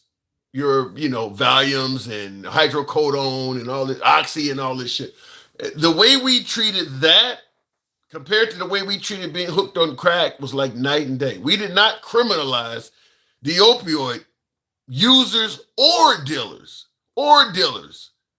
You heard about drug. Everybody in the hood, for instance, I'm from the south side of Chicago. We all know somebody that got arrested for dealing drugs. Did at least a little time. We all know people on the block fucking around with drugs. How many, during the opioid epidemic, that shit was being prescribed by doctors who actually went to school so they know what they're giving you is way too much shit and getting you a... How often did you hear about doctors going to prison who were actually trained in what they were doing?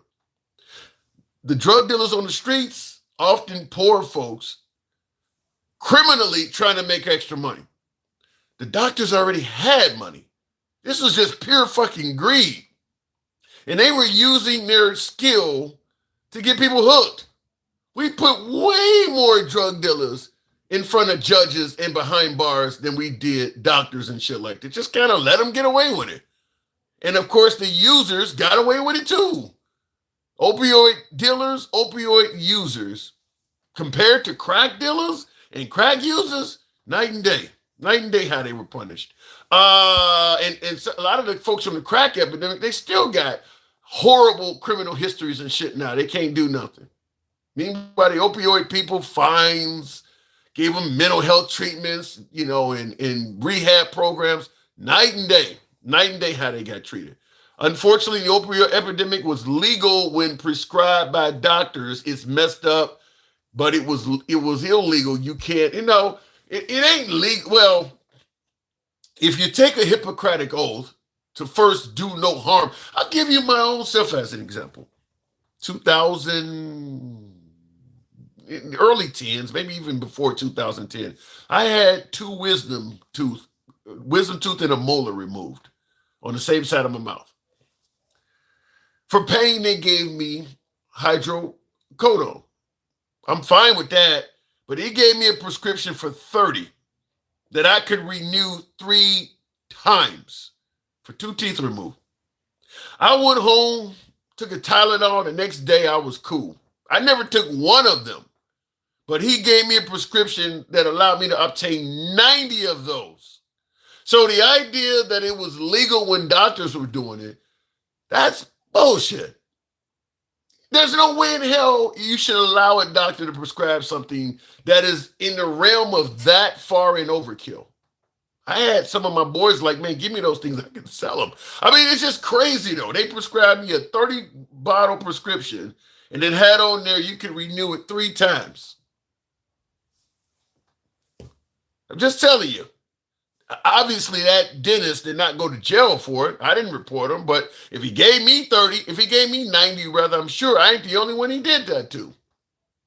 The problem is that they're getting oftentimes kickbacks for prescribing products for drug pharmaceutical companies. They get, if you prescribe a bunch of this shit, we'll give you some.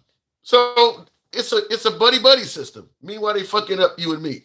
I don't favor it at all, but yeah, night and day how they treated those two different drug crises. Yeah, but you can't arrest someone for taking their prescription. No, I'm not talking about the user. I'm talking about the fucking doctor. The doctor. If we're gonna suggest that dealers of fentanyl are some kind of terrorist. You see what Trump is talking about doing, narco-terrorists and shit. The people dealing fentanyl don't have a whole fucking medical background behind them. These doctors absolutely know what they're doing is dangerous. Why aren't they getting the same narco-terrorist label? That's all I'm saying. You're overprescribing shit when you know you're getting people hooked. Not only in cases like me where they overprescribe people, but then you got folks who can show you how they were able to go back to the doctor over and over again and keep getting new prescriptions for drugs that the doctor is 100% aware of are highly addictive. How are they not getting the narco-terrorist label? They were killing people. It's as simple as that. They were literally killing. People died from them doing that. I don't see how they didn't get the same label. MAGA is a direct result of the Obama administration weaponizing the government against the fundamental principles of the country. I would love to hear an explanation on that. How did Obama? I've heard this on Biden because they went after Trump and said, how did Obama weaponize the government? We didn't have the pandemic under Obama or anything. What did Obama do to weaponize the country? There was no mask mandates. The greatest hits that people suggest are weaponizing the government. What was Obama doing? I don't get that one. It's the first time I've ever heard somebody suggest that Obama was weaponizing the government. In what way? Who got prosecuted under Obama? Who got indicted under Obama? There was no major congressional hearings or anything. Where is that coming from? That just sounds like you just don't like Obama. Do you think some false classifications will get in the way if you're in need of help? Shot, bleeding out. If I see someone bleeding out, then I think I can see some people lying, but at some point, if you know a person is continuing to come back to you for addictive substances, you got to do more than just keep writing them prescriptions. You're a doctor. You actually have knowledge on what you're giving them. At some point, you got to stop doing that. And the doctors were not held accountable to do so. So that's where the problem is. James Harper, good evening. Welcome to the program. Obama started the Russian hoax with Hillary Clinton. Everyone, wait. The Russian hoax is that Russia helped the Trump administration. Obama was not around when Trump. I don't believe that Obama started that. I believe that sounds more like a statement coming from Trump out of dislike of Obama, and people are just believing it. Where's the evidence that Obama started that? James, good evening. What's going on, Tim? Not much at all. Make America great again. What does it mean to you? It means that people are unhappy that they're no longer the majority, and they don't make the rules like they used to, so they want their power back. Wait, they're not happy that they're the majority. They are the majority. No, they're not happy that they don't have the majority that they used to. Remember, it used to be they get their way all the time, but now they see like, oh, these other groups, they're winning all these elections. We don't like that, so now they want to revert back. After Obama, that was the first thing they did. Like once Trump got in office, he was like, "Oh no, we turning all this back to how it used to be." So what are you saying that somehow? I guess it sounds like you're saying whites want to be in control of the country or something. Yes. There's a lot of black and Hispanic MAGA. Surely they're not voting to put whites in control of the country, are they? They don't believe that kind of stuff is happening, and then every time they turn around, it sits there and comes right back in their face, and they want to act like, oh, it's not what it is, but they shit on you every chance they get. I'll be honest, I have not heard of black MAGA expressing any discontent with Trump at all. Black MAGA is overwhelmingly happy about the Trump administration. I haven't heard that. Well, Tim, you see it all the time. Like black MAGA, like look at Candace Owens. She used to be like top black MAGA. Where is she now? She's on the outside looking in, and they're calling her crazy and all kinds of things. Then we got Sheriff Clark. He completely disappeared from Milwaukee. Yeah. Well, once the governor of Milwaukee lost that election that year, he went away with him. I forgot the governor, what was his name, Paul something? Whatever the governor of Wisconsin was. Once he lost, Sheriff Clark went away with him. Yeah. So. And then, hell, Diamond and Silk. Remember, they were. Well, one of them is dead. But one of them is dead, though. Yeah, one of them is dead. The other one is irrelevant.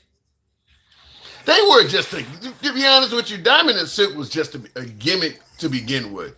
I mean, they are about as when you hear when you hear MAGA talking about your quintessential ghetto black queen, they fit they check off all the boxes. They just happen to be MAGA. So does Nicki Minaj, by the way. All of the things they say about what is the woman down in Texas, the representative Crockett. Nicki Minaj and Diamond and Silk fit all of those boxes. They just happen to be pro-MAGA, so they like them. The eyelashes, all of the same shit is on those people, but they're okay with them because they're MAGA. Right. But anybody else, they'll be sitting there making as much fun as them they can. Yeah. And I'm sure they were making fun of Nicki Minaj before she became MAGA as well, because Charlie Kirk made it clear she was not a good example for kids. Oh, they were. They was all up on making fun of her until she was like, "Oh, Trump is so handsome." Yeah, well, listen, flattery will get you everywhere with Trump. I mean, Nicki Minaj, I guess she knew how to play it. I mean, but yeah, MAGA was not a fan of Nicki Minaj until she went for Trump. Compliments and money are the two things that Trump loved the most. Yeah, I mean, but can you blame Nicki if Nicki is trying to get citizenship? She's trying to get somebody out of a pedo charge or whatever.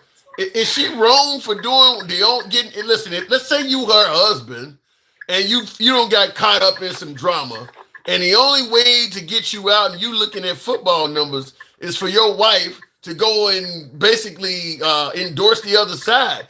Would you be mad at her for doing that?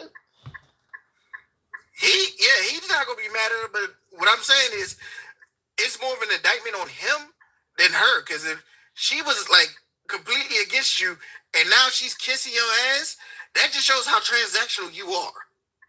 Well, it also shows how transactional she is, but everybody knows that Trump is transactional. At this point, we've seen a Qatar jet and all this. I mean, at this point, it should be obvious that if you look out for Trump can be bought. I'll say it as clear as day. I know MAGA don't like this because he claimed to not take a salary or whatever, but Trump can be bought. That is clear as day.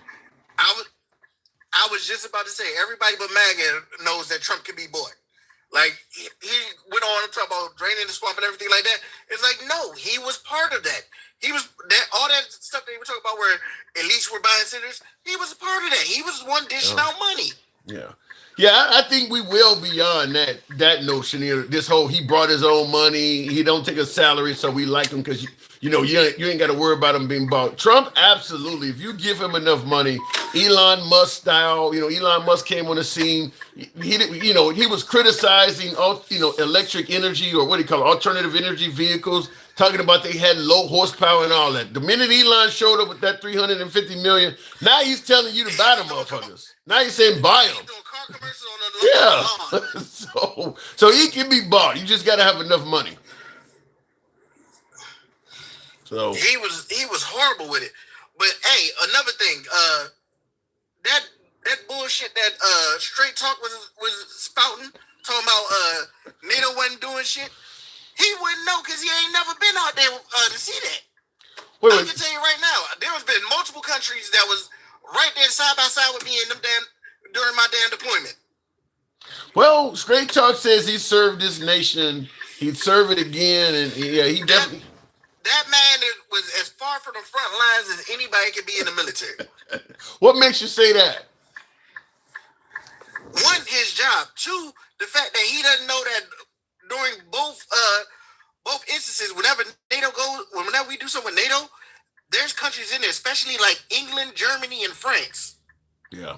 I don't know, but that seemed to be something that's quite common with MAGA. I don't know why they view NATO as so useless. I mean, like if America was not part of NATO, NATO would be about as powerful as Venezuela or something like that. I don't know why they view NATO as so useless like that. But they view everybody like that. Canada's useless. Every country on earth except America, I guess China and Russia, everybody else is just a weakling.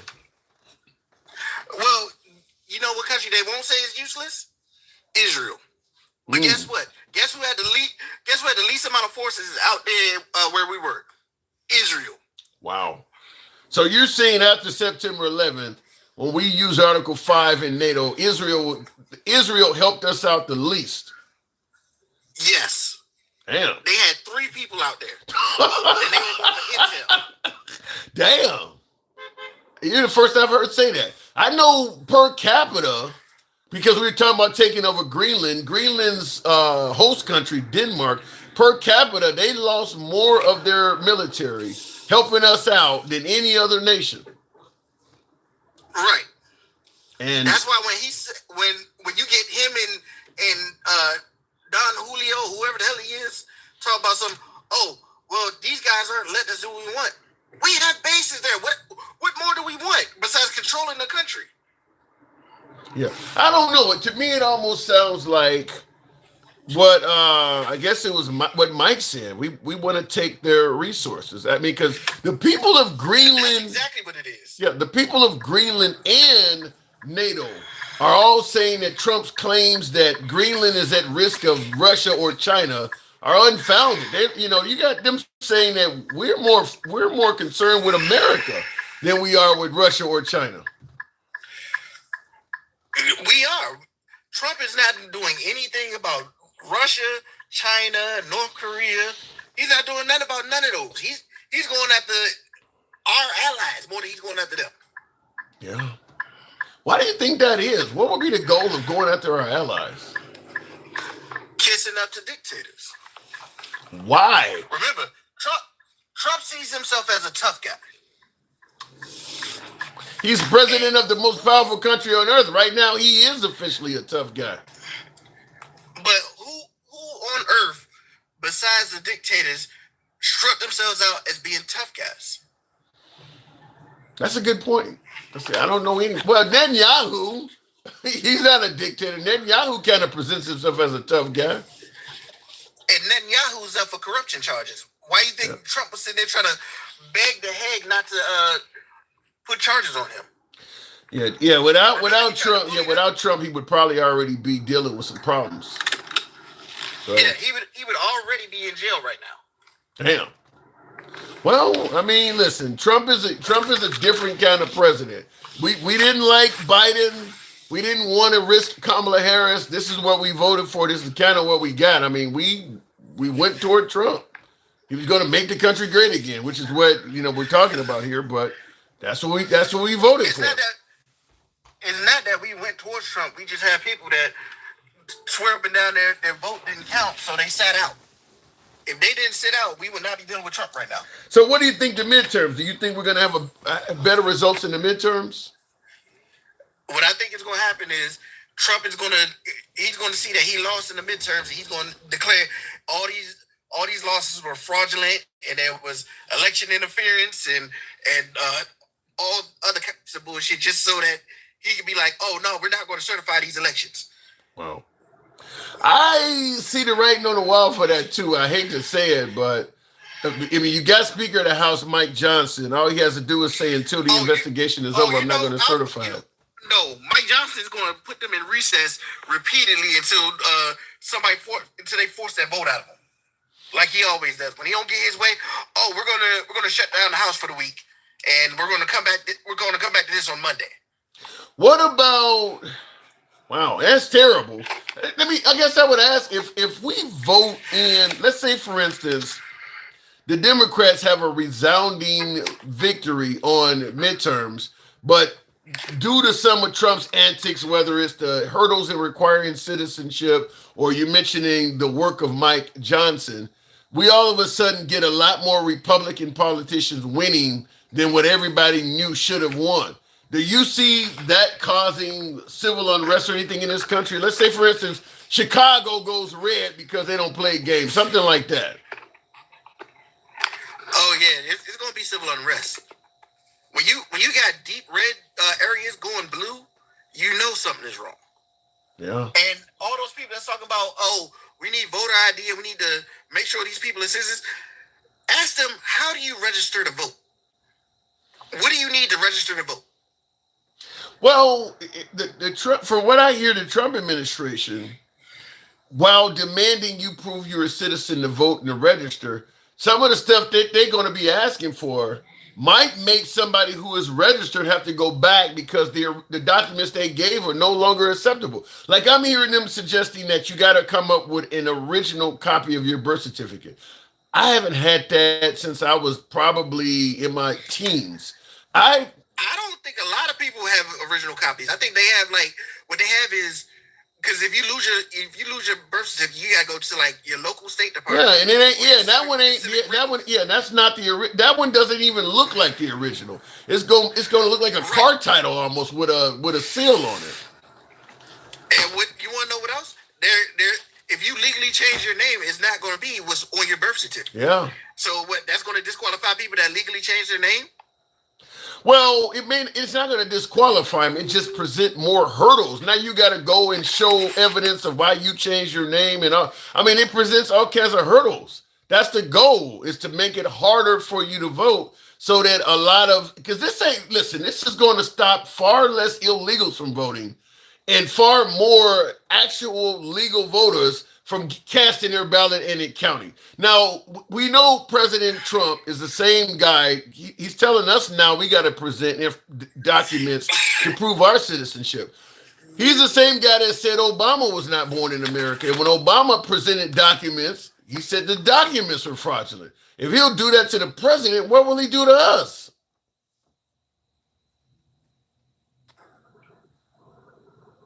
Did I lose you? I'm right here, Tim. Yeah. Yeah, I'm saying if he's willing to look at, because President Obama did not present the original birth certificate. He presented like a state copy, like you would get from, certificate of live births and deaths. He presented a sealed document. The Trump administration said that was phony. Said it wasn't accurate. It wasn't genuine. What you're going to see is a lot of these areas where they vote predominantly blue, or they probably don't vote for Republicans. All of a sudden, you're going to see like their voter registrations get canceled because we don't believe that their documents match. Why do you think they went over in Fulton County and attacked that area? That was a test run.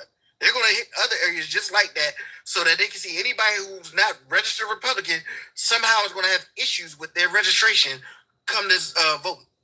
Yeah, another thing I'm concerned with, like for instance, in my case, I was born at a hospital that no longer exists, long since closed down.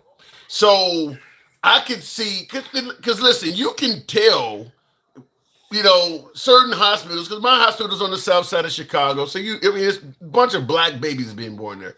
So if you can disqualify, let's say, for instance, the documents coming from this particular hospital, we believe all these are fraudulent. Because all of them are MAGA voters. I mean, all of them are probably Democrats. You can pick and choose certain hospitals and come up with an excuse for, I believe all of these, somebody's printing these things out. These things are fake. So any document coming from, county general or whatever hospital they want to come up with, because we know it's in a neighborhood that people did not like, are not likely to have grown up to vote for my kind. These are not my kind of people. So you just disqualify the whole hospital and leave it up to them to prove they're accurate. Yeah.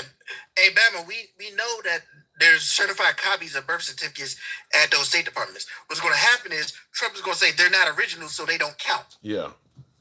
Yeah, I see a lot of room for this. I mean, listen, I don't believe this is just solely being done to make sure only Americans vote. This leaves a lot of room to disqualify votes, to say stuff, like you mentioned, a woman that's not using her maiden name, she's using her married name now. That means she has to present more than one type of document. There's a lot of room to say those documents are not accurate. She started presenting stuff. This ain't accurate. We don't believe this. There's all kinds of room to disqualify voters at that point. But Tim, what's crazy is the same person that's swearing up and down that these elections are fake sent fake electors to certify election that he knew he lost. Yeah. I don't like the way it looks. I'm just going to say that. Certainly making this change this close to the election. Now, so far, it's called the Save America Act or whatever. They need 60 votes in the Senate. And you got Republicans that are already not in favor of it. So it won't get the 60 votes in the Senate, but Trump is demanding that they use the filibuster so it can be passed with only a Republican majority. So he's trying to push. Well, the problem is they don't meet the criteria for it to pass less than 60 votes. They won't be able to use that to make it work that way. I'm just gonna go on record and say it. If Trump gets the SAVE Act through, I think the midterms are going to go Republican. I think, or it's going to be held up for so long, where Mike Johnson is refusing to certify everybody that won. That because all of the cheating is going to be in the Democrat areas. You know how Trump operates. Republican fraud is invisible to him.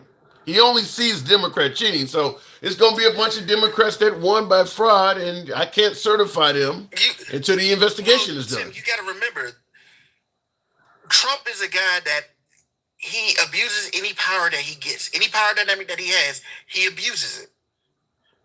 And then when shit hits the fan, he promises people, if you take the fall for this, I'm going to reward you later. And these idiots sit there and say, okay, I'll take the charge. And then later on, they don't get rewarded. They sit there with their life ruined, and he's just doing whatever he can. People love him. People love him, James. That's all I'm saying. People think he's the best president ever. They're still saying that. Real quick in the comments, somebody said you should have a real ID to vote.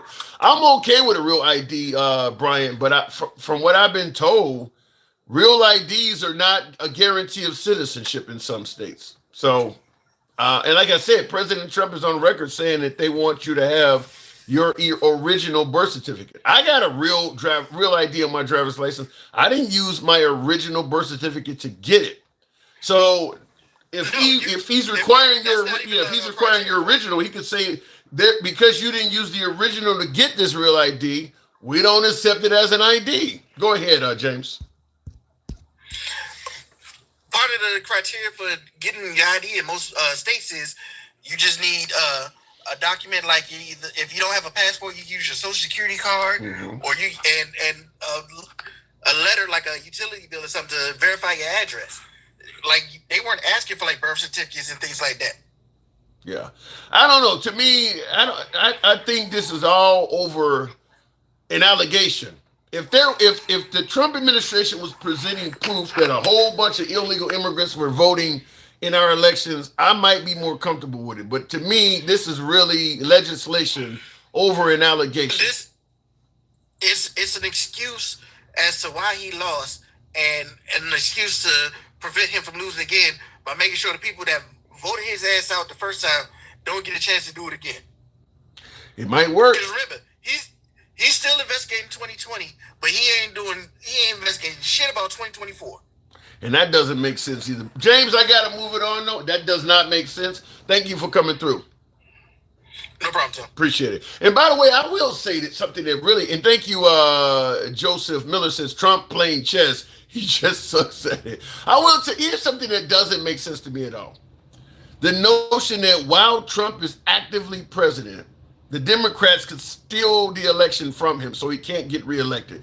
The Democrats were able to steal the election while Trump was actually the president of this country. But then when the Democrats were president of this country, they couldn't stop Trump from winning again.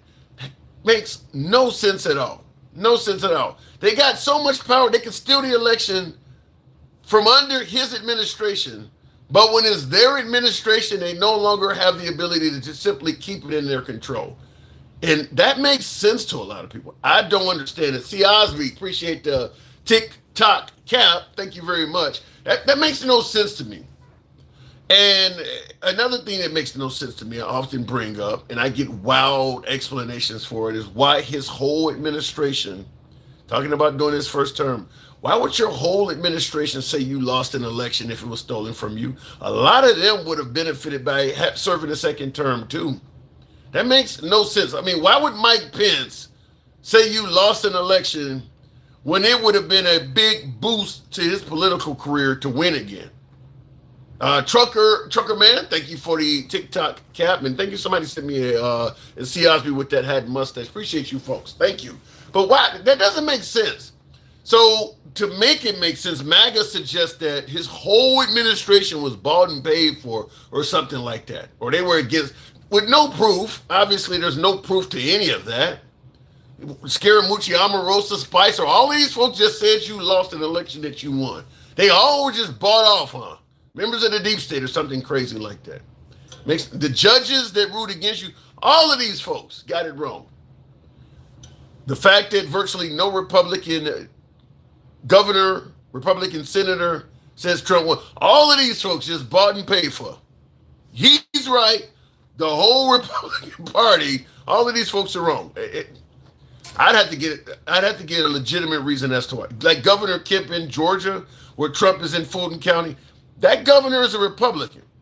Three recounts they ran for Trump, the 11,000 vote state. They came up with nothing.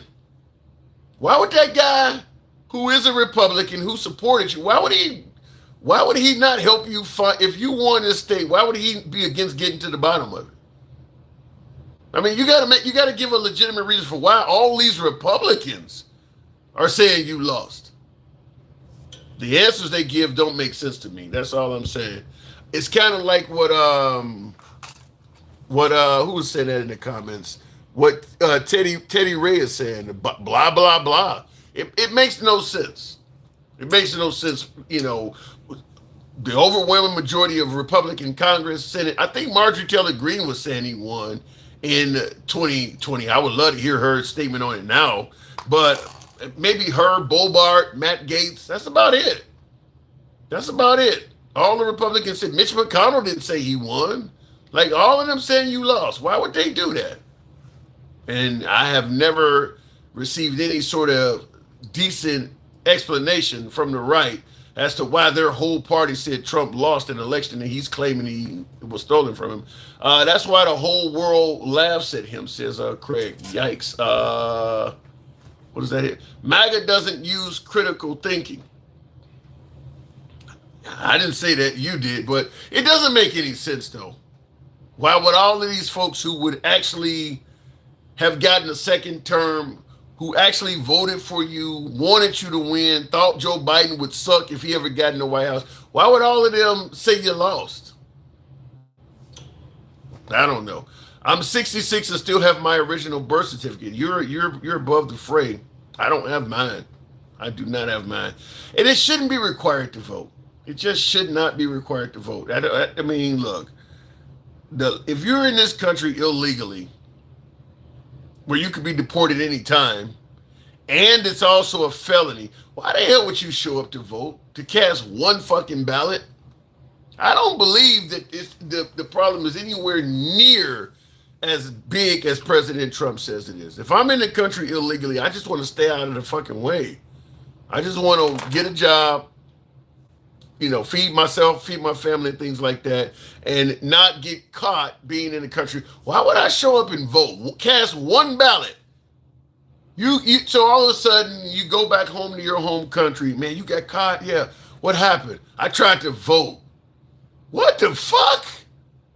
You actually was able to successfully get into one of the most sought after countries on earth and was there. And you got deported for this? Y'all tried to vote. I think it's crazy. I just want to say that I really think it's crazy. Bama Landscaper says, so you're good with just doing away with the Constitution, Tim. Well, if you're yelling Trump 2028, so are you. If you're yelling Trump 2028, you're good with getting rid of the Constitution too. If you're okay with ICE stopping and frisking, going in without warrants, you're okay with it too. DC citizens suggesting they're losing their Second Amendment rights, you're okay with it also. President Trump suggesting he wants to nationalize the election and put the Republicans in control. The Constitution talk for the right is over with. You're submitting it in every way, fashion, and form. Everything about it says you're okay with throwing out the Constitution. You're going to get a guy a third term. You're going to let him nationalize the election. You're letting them stop and frisk. You're letting them go in homes without a warrant. They're stopping TV shows and shit from free speech perspective. I mean, don't bring up the Constitution now. I think you're a bit late to the party. Most of the guests are gone already. Anyway, you are fucked up in the head, says, who says that? Says Lynn. Lynn Angel, but she doesn't provide any evidence as to why. I appreciate the input, but we got room to type a whole paragraph. I don't block, ban, or censor for an insult. Just go ahead and read I'll read it. You might be right, goddammit. I'll tell you if I think what you're saying makes sense, but you're fucked up in the head doesn't say anything by itself. Your comment kind of comes across as stupid. Add a little bit more to it. I'll leave the comment section open for you. Put some meat on that sandwich. We have a sexual predator and criminal in chief in the White House, but yet Republicans saying they want to keep us safe. Make that make sense. But they don't believe that Trump has assaulted anybody. That's what that is. They don't believe Trump has done that. And so far, there's no evidence, solid evidence that he is entitled to his day in court. So Trump has not been convicted of abusing a child. I will say, while I give Trump benefit of the doubt in terms of due process, he has his right to his day in court. I will say his actions look very suspicious. If you're going to tell people, if you ain't got nothing to hide, you should just let people search your car, or as Trump said, if you don't have anything to hide, you wouldn't plead the fifth. He's looking like a man that has something to hide. It sounded great when it was Hillary Clinton pleading the fifth, but now that the spotlight is on him, yeah, he's doing all kinds of things that look suspicious. But he's entitled to his day in court. So I'll leave it at that. Keeping us safe by pissing off half the country. What bullshit. But that ain't like, it's not like that ain't what we hired. I mean, President Trump made it clear, I'm going to be your president of retribution. So he got in there and he's taking revenge. I mean, you can't fault him for going after his adversaries and being a revengeful president.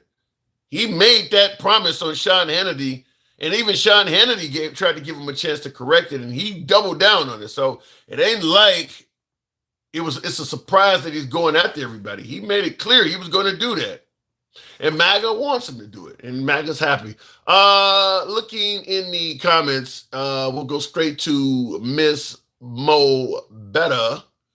Good evening. Wait, is it come up? Good evening, Miss Mo. What the hell? Oh shit, let me reset them all then now.